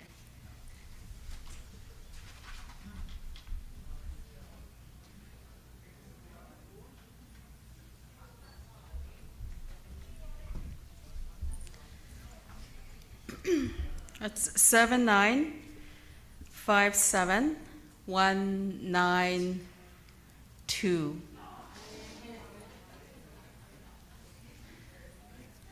7957192.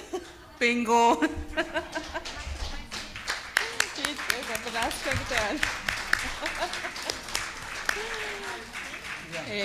No. You think? Just wait for me. We'll finish this. Yes. First and then we'll Check okay. Even. Oh, we're gonna go. Okay.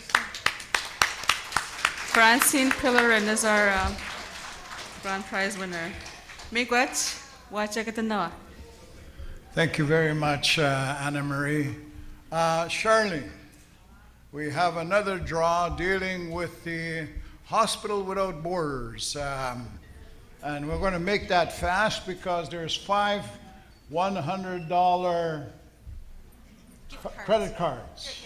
Yeah, okay. So,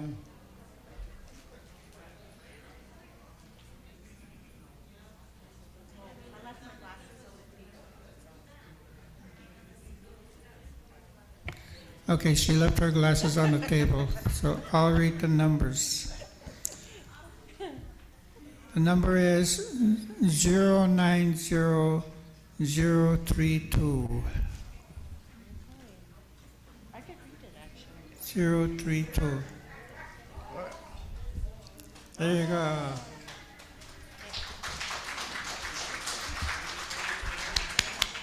all right, do the next one. Next one, Tim. When you win a prize, you should run.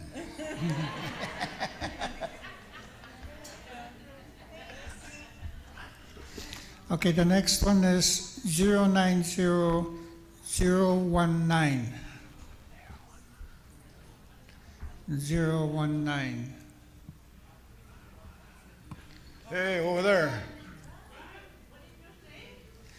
090019. Ah, there you go.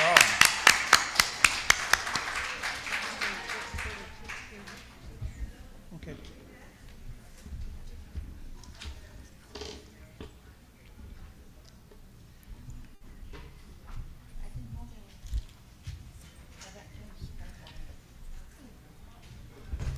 Okay. How many more? Okay, the next number is 090035. 035. 090035. Anybody?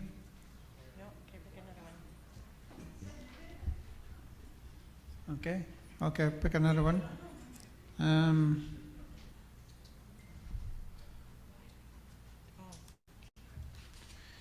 090034.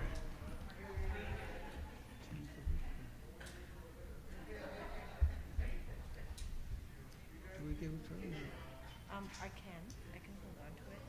If you want to do off the other two. Yeah, they all have their names on it. If you want. Okay. Okay, so the winner for this one, because she put her name on there, is Jennifer Fiddler. She here? Okay, I can keep that ticket and send it to him. Jennifer Fiddler. She here? Okay, we'll give her her prize.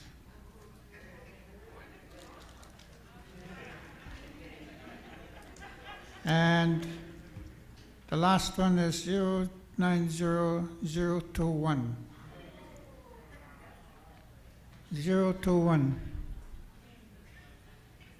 Anybody? 021. Okay, let's keep moving.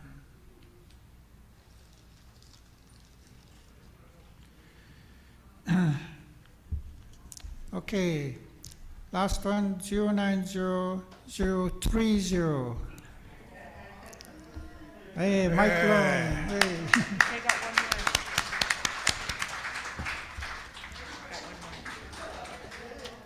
more. You might see, but you're lucky in the end. See, that table's really lucky there. Okay, yeah.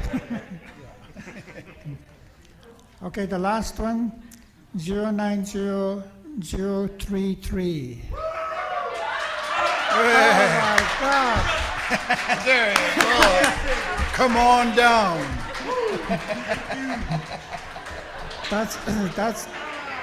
That's a lucky table. All of them won a prize. Okay, thank you. Those are the draws for attending and for all the surveys that you have completed. We're now going to go into the closing of the gathering. I want to take this opportunity to thank the organizers of this gathering. I've been to many gatherings. I've had a lot of people attend many functions. And in facilitating the gatherings, you leave with a sense of feeling. Did we achieve the task? Because if we talked here for 3 days and did not come up with anything, then we have wasted everybody's time. We have raised hopes that we did not do what we're expected to do as leaders, workers, and so forth. With that, I want to thank the staff of SLFNHA for doing such a great job in getting the things organized, and all the facilitators and the recorders. We have those things written down and documented, so forth. So let's give a hand and appreciation to all the staff that are here with us. Thank you so much. You did a good job. Well done. Before I call for the closing remarks, I want to take a prerogative of sharing something with the people. Next Friday, Saturday, and Sunday, there is an event that's going to be happening in this hotel. It is the All Nations Healing Concert, Gospel Concert. We're having people from across Canada come and share their talent, and it's going to be happening here on each evening. There's a lot of people, First Nations organizations that have provided the financial support to make it happen. On Saturday afternoon, I'm going to be conducting 2 workshops. And I forget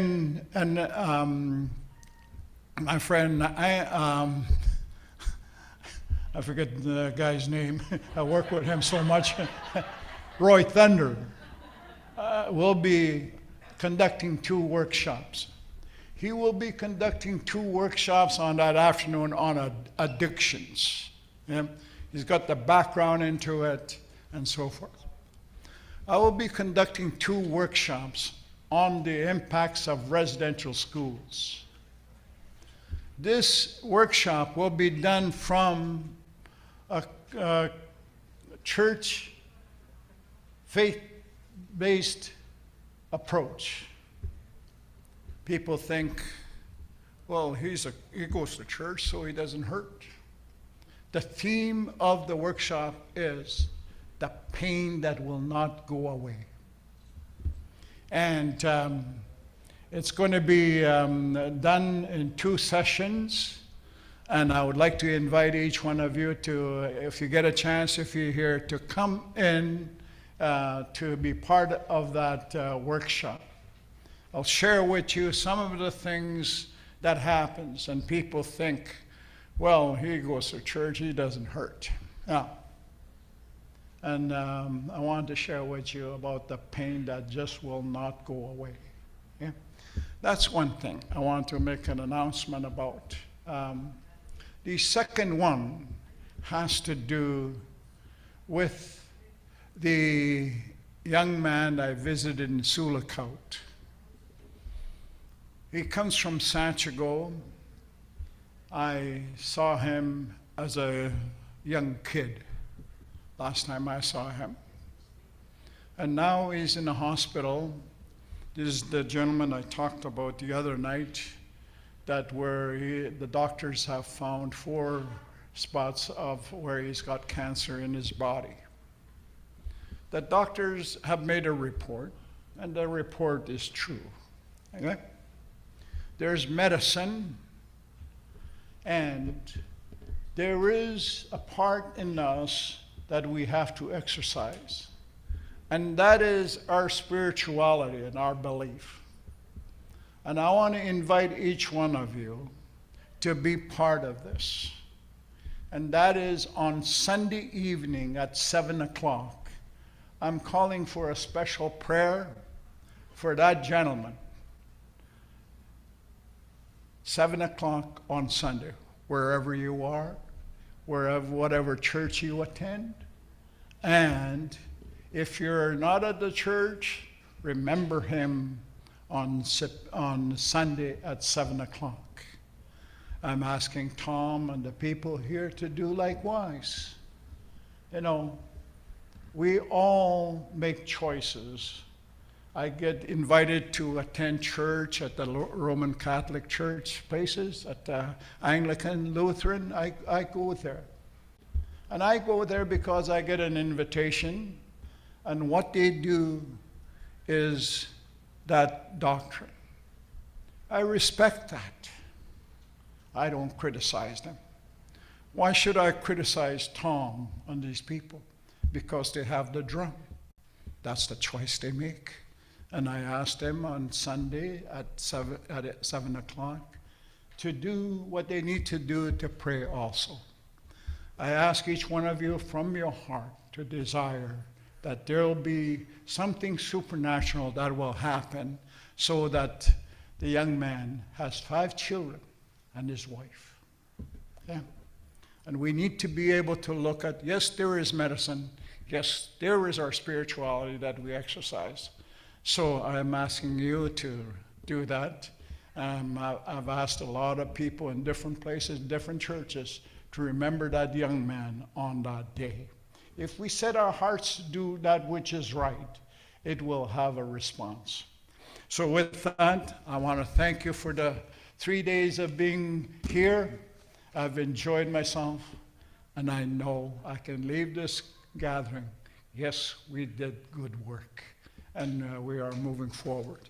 Thank you so much, and with that, I'll call upon James for his closing remarks. James?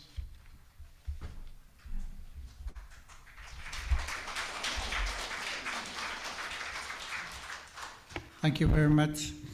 I want to thank all of you for coming to this meeting. We rely a lot on the information and the advice that you give us.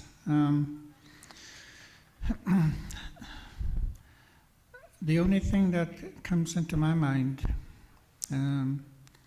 is when you talk about change, people are afraid sometimes. I already talked about that. But we're changing. We're changing for the better. And I want to share a story with you as a way of closing this that I first heard the day I was elected as a Deputy Grand Chief in June 1988 in Constance Lake First Nation.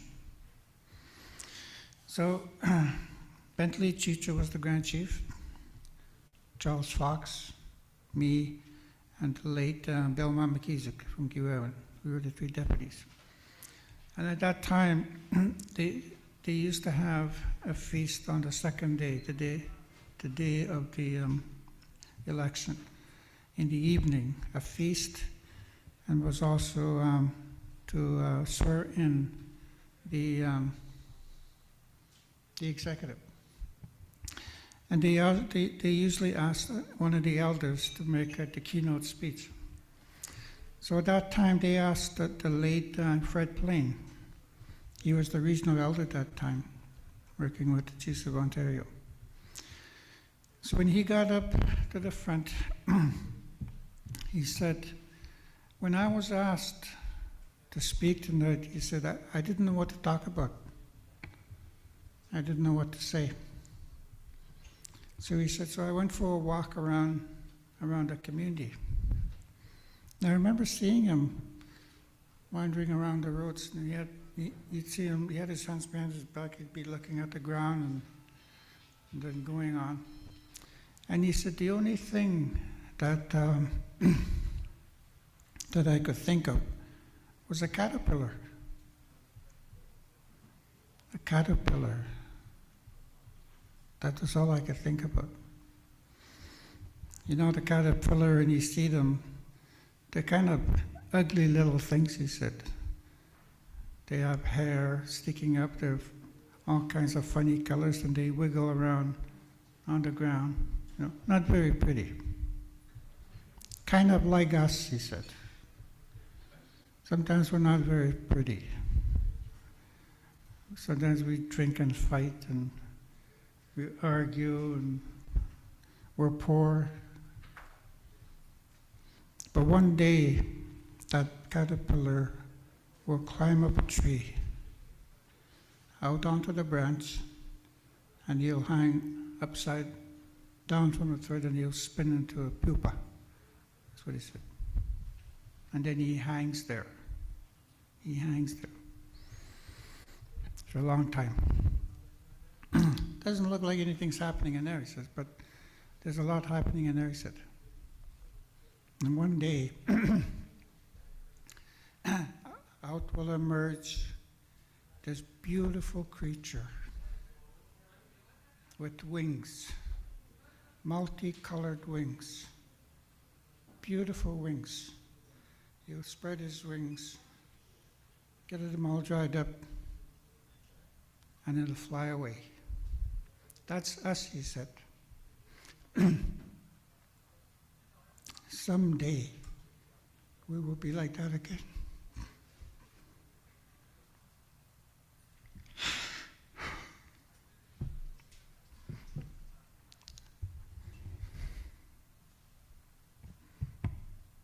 And I remember thinking, man, am I going to be part of that process?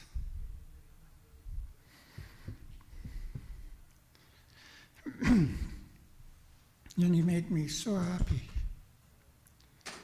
He made me so happy when he told that story that I literally cried like I'm doing now.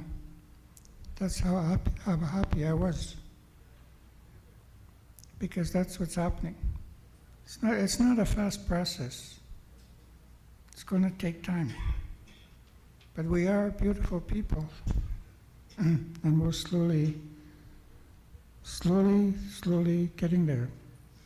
And one day, like he said, we'll get our wings and we'll fly away and be who we really are.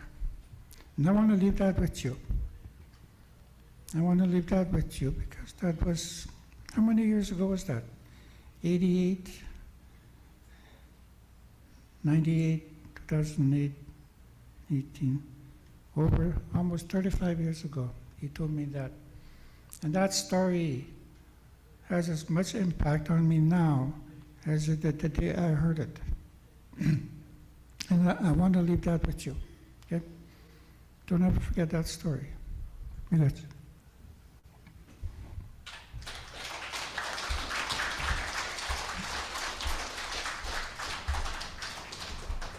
Chief Donnie Morris, for your closing remarks. He's the co-chair of Chiefs Council on Health.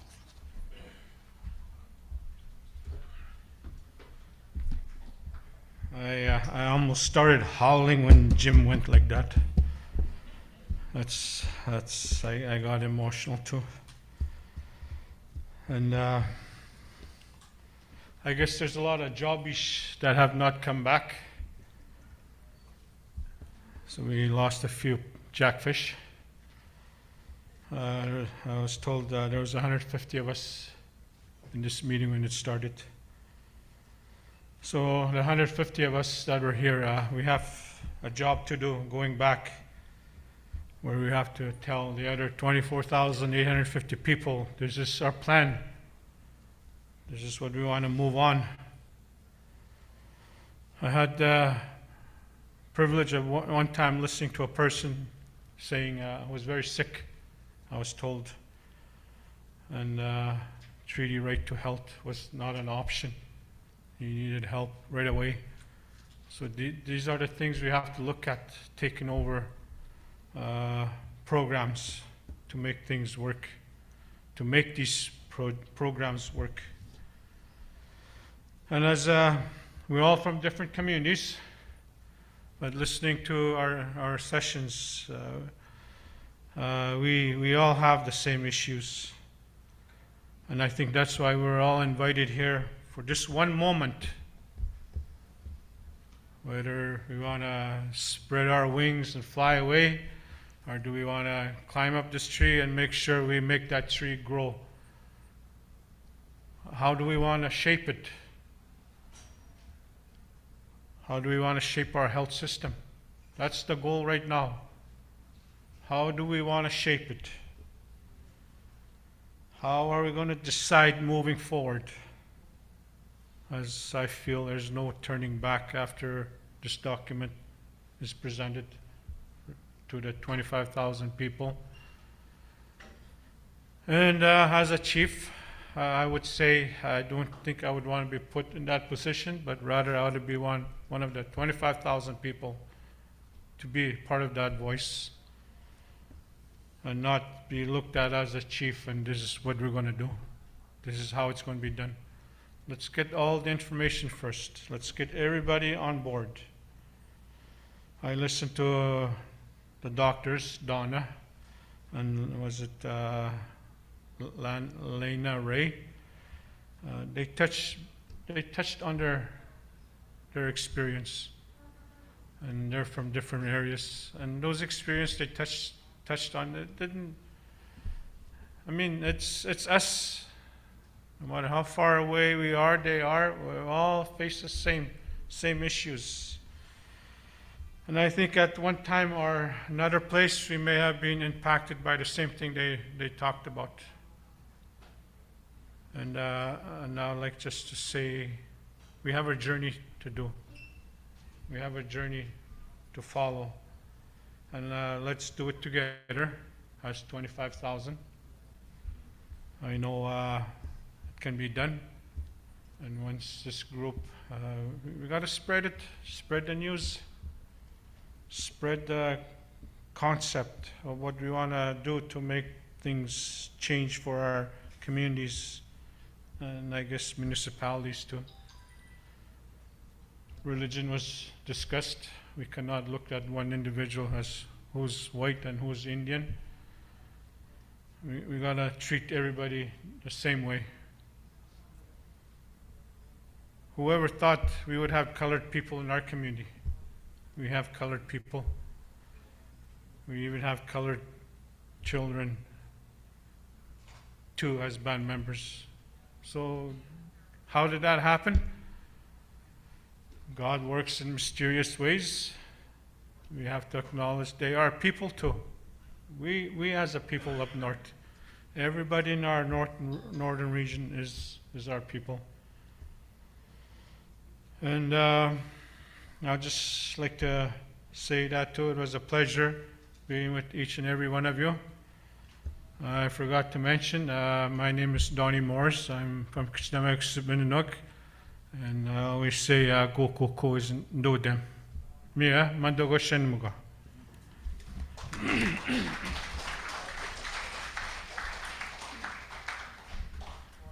I'd like to call upon Howard Mashaki, who is the vice chair for the board of directors. Howard.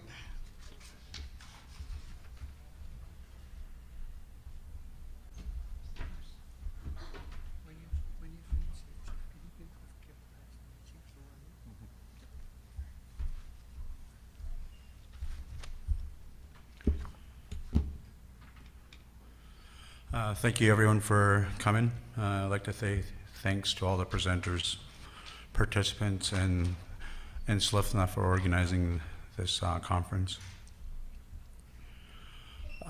Just like James, I want to tell a story. It's actually something that's dear to my heart that I would love to share with the world one day. And it involves our youth. So those of you that know me very well, I've been involved in minor hockey since 2002.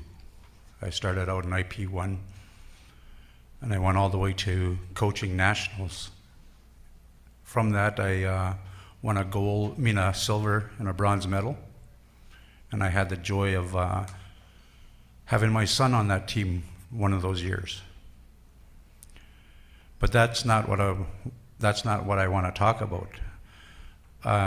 Lac Seul started a minor hockey association, and I helped them with that.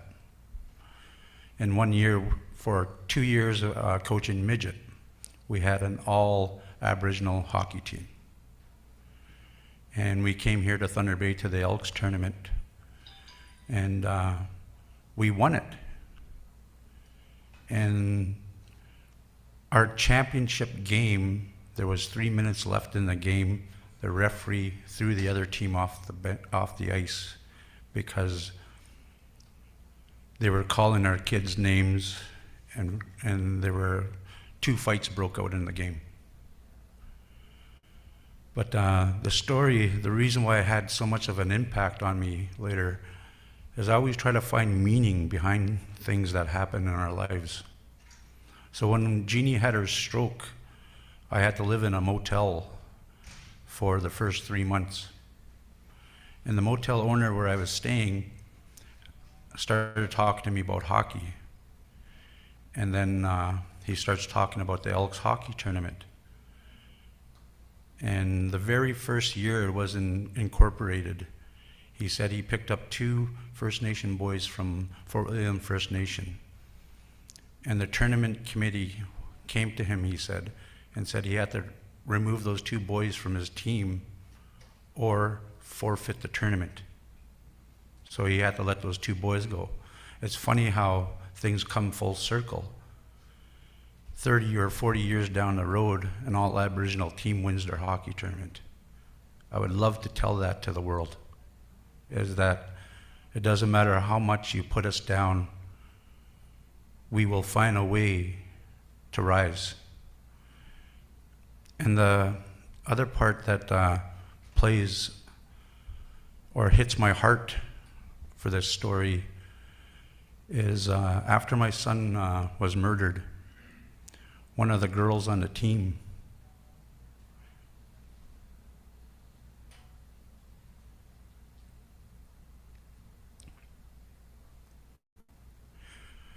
wrote me a letter saying how she called all those boys and girls on her hockey team her brothers and sisters. And those boys and girls on that hockey team called me and Jeannie mom and dad, and they still do to this day. And what it taught me was that even through sport, we can heal one another and rely on one another for strength. And that's what those 24 kids on that hockey team do to this day. They still talk to each other. And when they when they are going through issues, they text, message, phone each other. But I've never looked at it that way before until she wrote me that letter. So it was a nice thing, and I thought I'd share it with you guys. Thanks.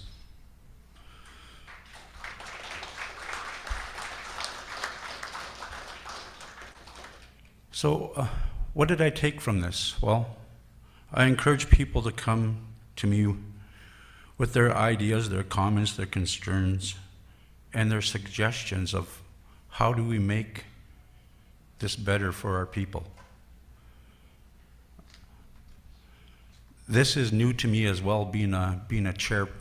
I'm the vice chair, so I'm acting chair. But still, I would like to hear you guys' concerns and how do we as an organization and as a board address those concerns. Currently, this was said to me by one of the participants in the meeting here this week. We all need to be tangible. We all need a tangible goal that can strive, and what will make all of our collective efforts worth it. So that's what I'm taking from this, is how can we all take our ideas and move forward to implement a system that works for our people.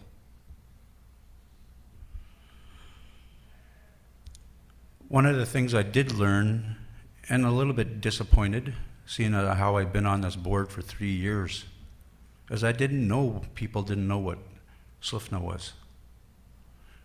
And I think we need to better promote what SLFNHA is. And that'll be one of my goals on this board, to educate our people what we do.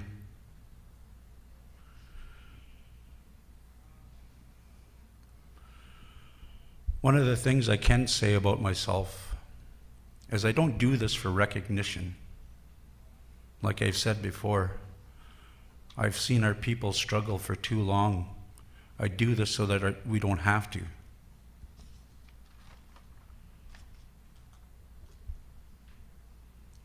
So when I said I have ideas, I'm just going to share one. And it's called a foundation. I always hear our people talk about how we struggle when it comes to infrastructure. We can't pay for this, or we can't pay for that. One of the things I've learned through my wife's illness is that there's a thing called Heart and Stroke Foundation. So I went to them and asked them for help. Their response to me was, "You're out of our district. We can't help you." So I went to St. Joe's Foundation, asked them the same question. They said, "You're out of our district. We can't help you." So why don't we start our own foundation? Since then, I've stopped buying tickets to Heart and Stroke Foundation, so why should I support someone that doesn't support me? And here's a golden opportunity of how First Nation people can take back for themselves and provide for themselves and not have to rely on government support. We can do it ourselves. We've always done it ourselves. So thank you for being here today, and thank you for listening to me.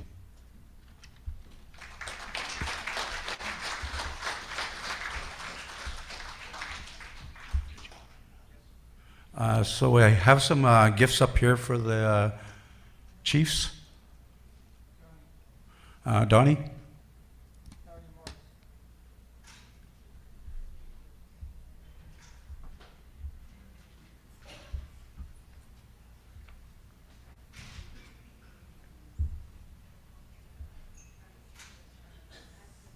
Another speech.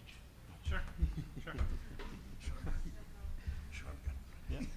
I was just heading over to the table there. I was going to say 10 o'clock tonight at the casino. That seems to be a lucky table. Bring it over there.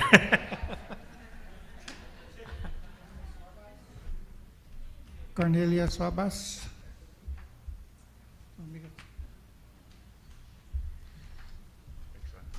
Mary.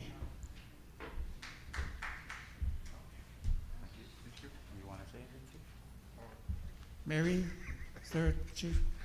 Hey, Mary. Hi, good afternoon, everybody. My name is Cornelia Swabas, Chief Webuquet First Nation. I was glad to be here today and to participate in this week's summit.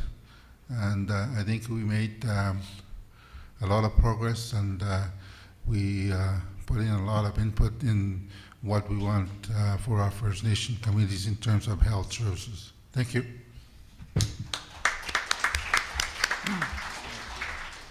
Mary Lawson, I guess.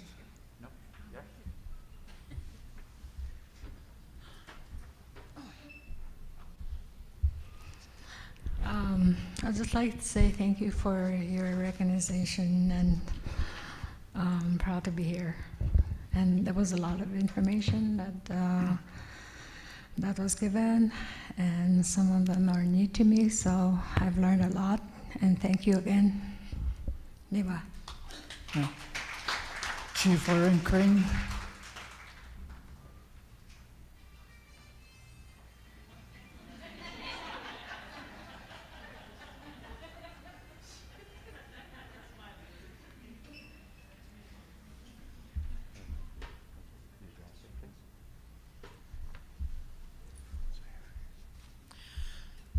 Hello.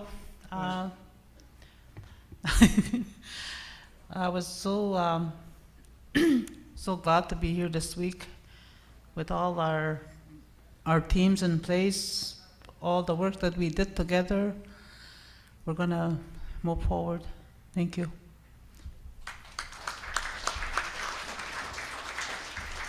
I think all the other chiefs have left.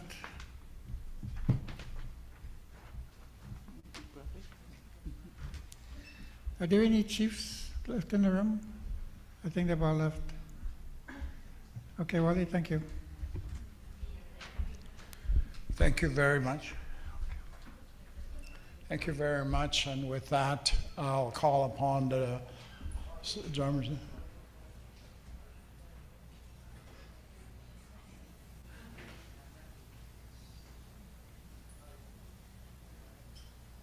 I'll call upon the drummers to say the closing song.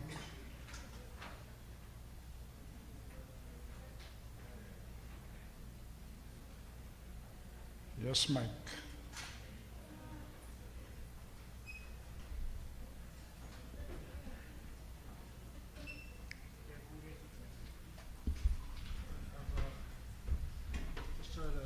I just had a call from the chief. The chief. I had a call from the chief. Okay, good evening. Hier, Delsteam. Eskamako. Yani man en skinagen when you guys to make you done skiing. I got I'm basic march again yani man. No come Gipikah kanono gomen. Basic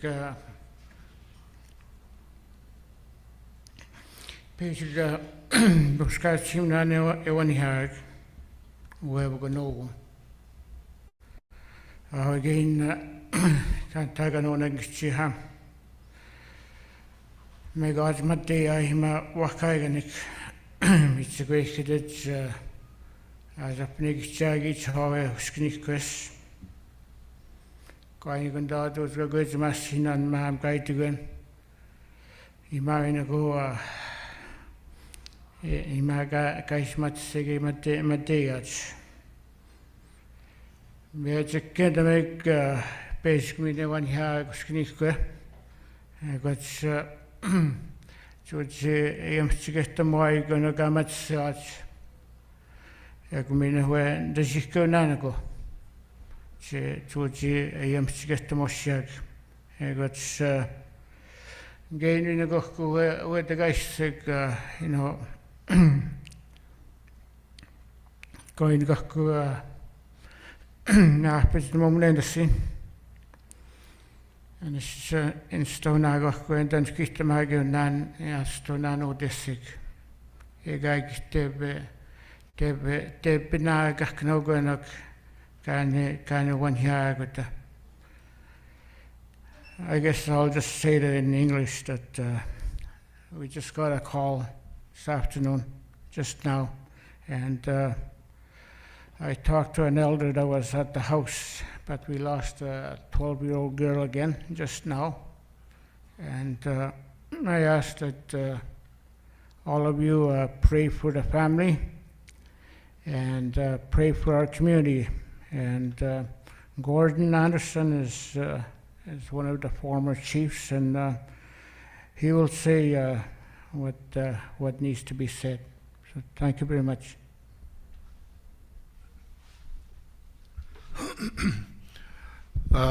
Good afternoon. I just had a call from our chief, Tom Semple, from Cass. Like what Mike said, they found one of our young people down in Pickle. I guess she was at the playground, and her name is Quintasia Frog. A lot of you know Sarah Jane Frog from Sachigo or Bearskin. That's her granddaughter. So there's a lot of you that know that lady. So she lost her granddaughter. Quintasia is either 16 or 17 years old. So they just don't know what happened yet. But the chief wanted me to mention this over to you guys and to ask for prayers for the family and also for the community. Thank you.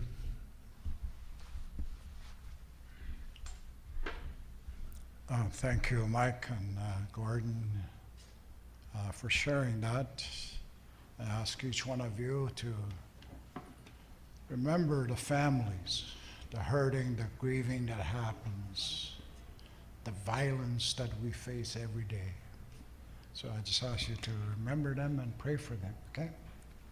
With that, we come to a close, and I'll be asking closing prayer from Bishop. The mother's name is Ina Frog. The who? Ina, The mother's name. Yeah, that's her name. Okay. The mother's name is Ina Frog. Okay, Ina. I'll be asking the bishop to say a prayer when she comes and closes the meeting after this. With that, Tom, I ask you for the closing song.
If I can call on Bishop Mamakwam for the closing prayer.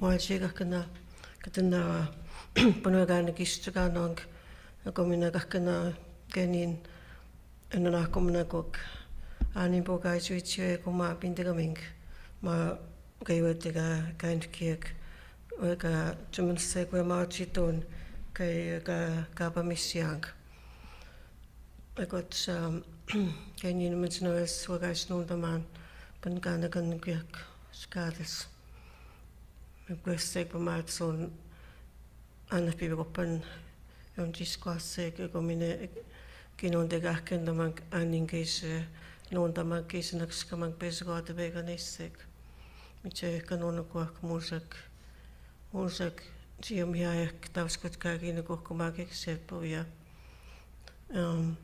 ma ko tise bagadin sek mando o kanen morning o mina kanen morning. And so I just want to say thank you to everyone that has helped and participated in any way in this gathering. Thank you to the people that looked after us and made us feel so welcomed and looked after, and we thank you for that. And also, I just want to express my condolences to Casablanca for the news that we received. And this is the way, as we know, life is. We never know what we are going to hear in any given day. And as we were reminded by someone today, that we place ourselves in God's care each morning at the beginning of the day and say our prayers again before we go to bed, asking God to be with us during the night. And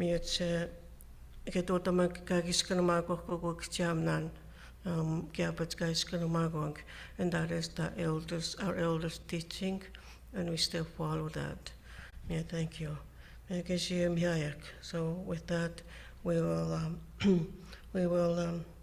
begin our prayers.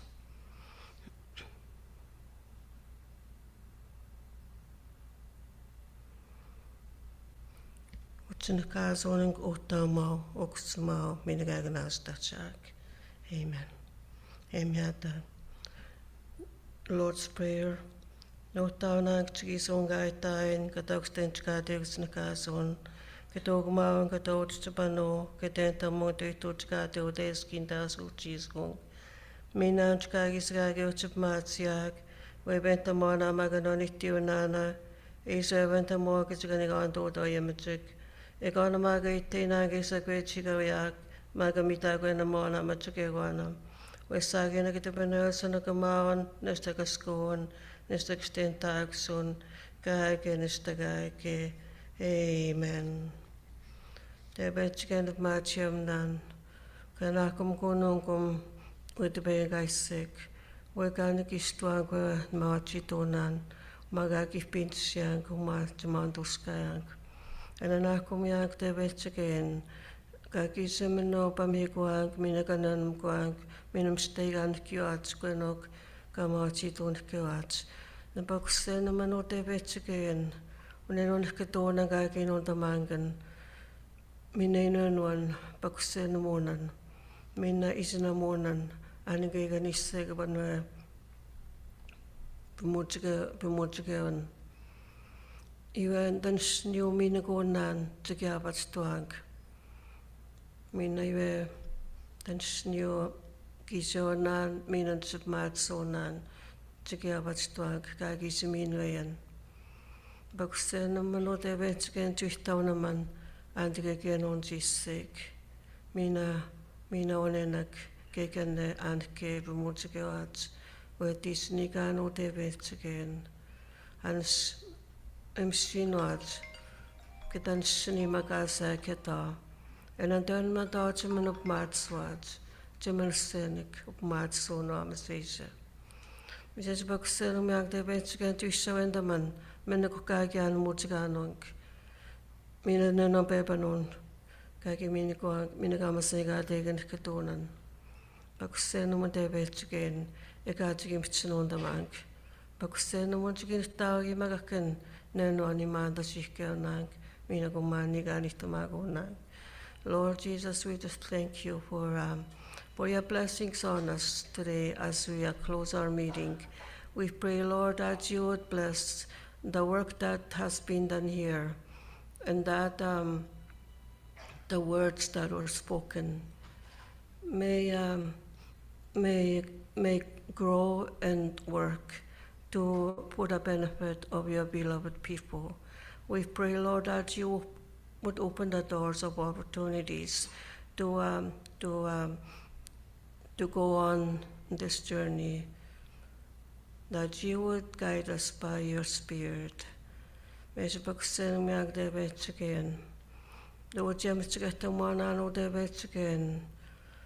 Nungum kaki non the mag atsimon. Go and work the family searching. Ako mina aina frog. Mina ukiota shikeon kasabana ka mina uniganista mage kemogmag. O debet Jesus we show in the mic. Mina we sigin a mogna no gagnasta chakwan chui seed no goats, me god and me sone yawats. Baksen man o debet again. Kinyu agaman muhewen, mina gabet again muhewen. Chui samska guachimab mat sonwa. Mes baksen miago debet again. Onenak and mentamongayawats.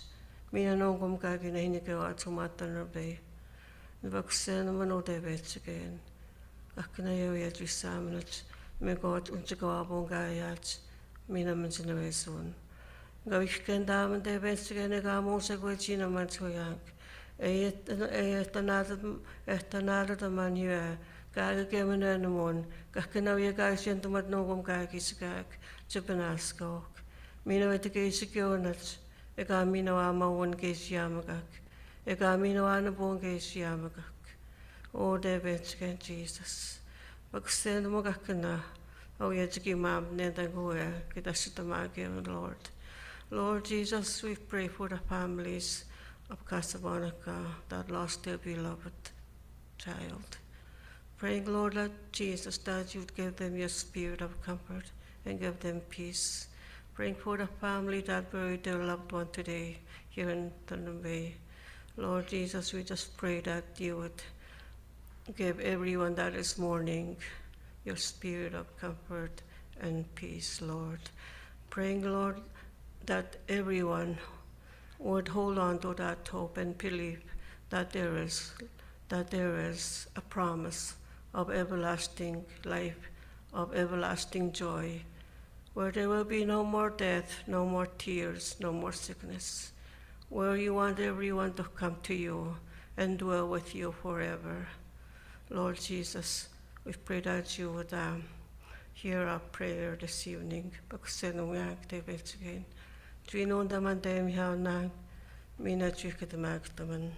And we pray this in the mighty name of Jesus. Amen. Debenchikit, komen to darkno, mina kanon makunam. Debenchikit go up at kunan, usakyon, mina komen, yamentamon, nongum, mina kagake. Amen. Amen. Thank you, Lord.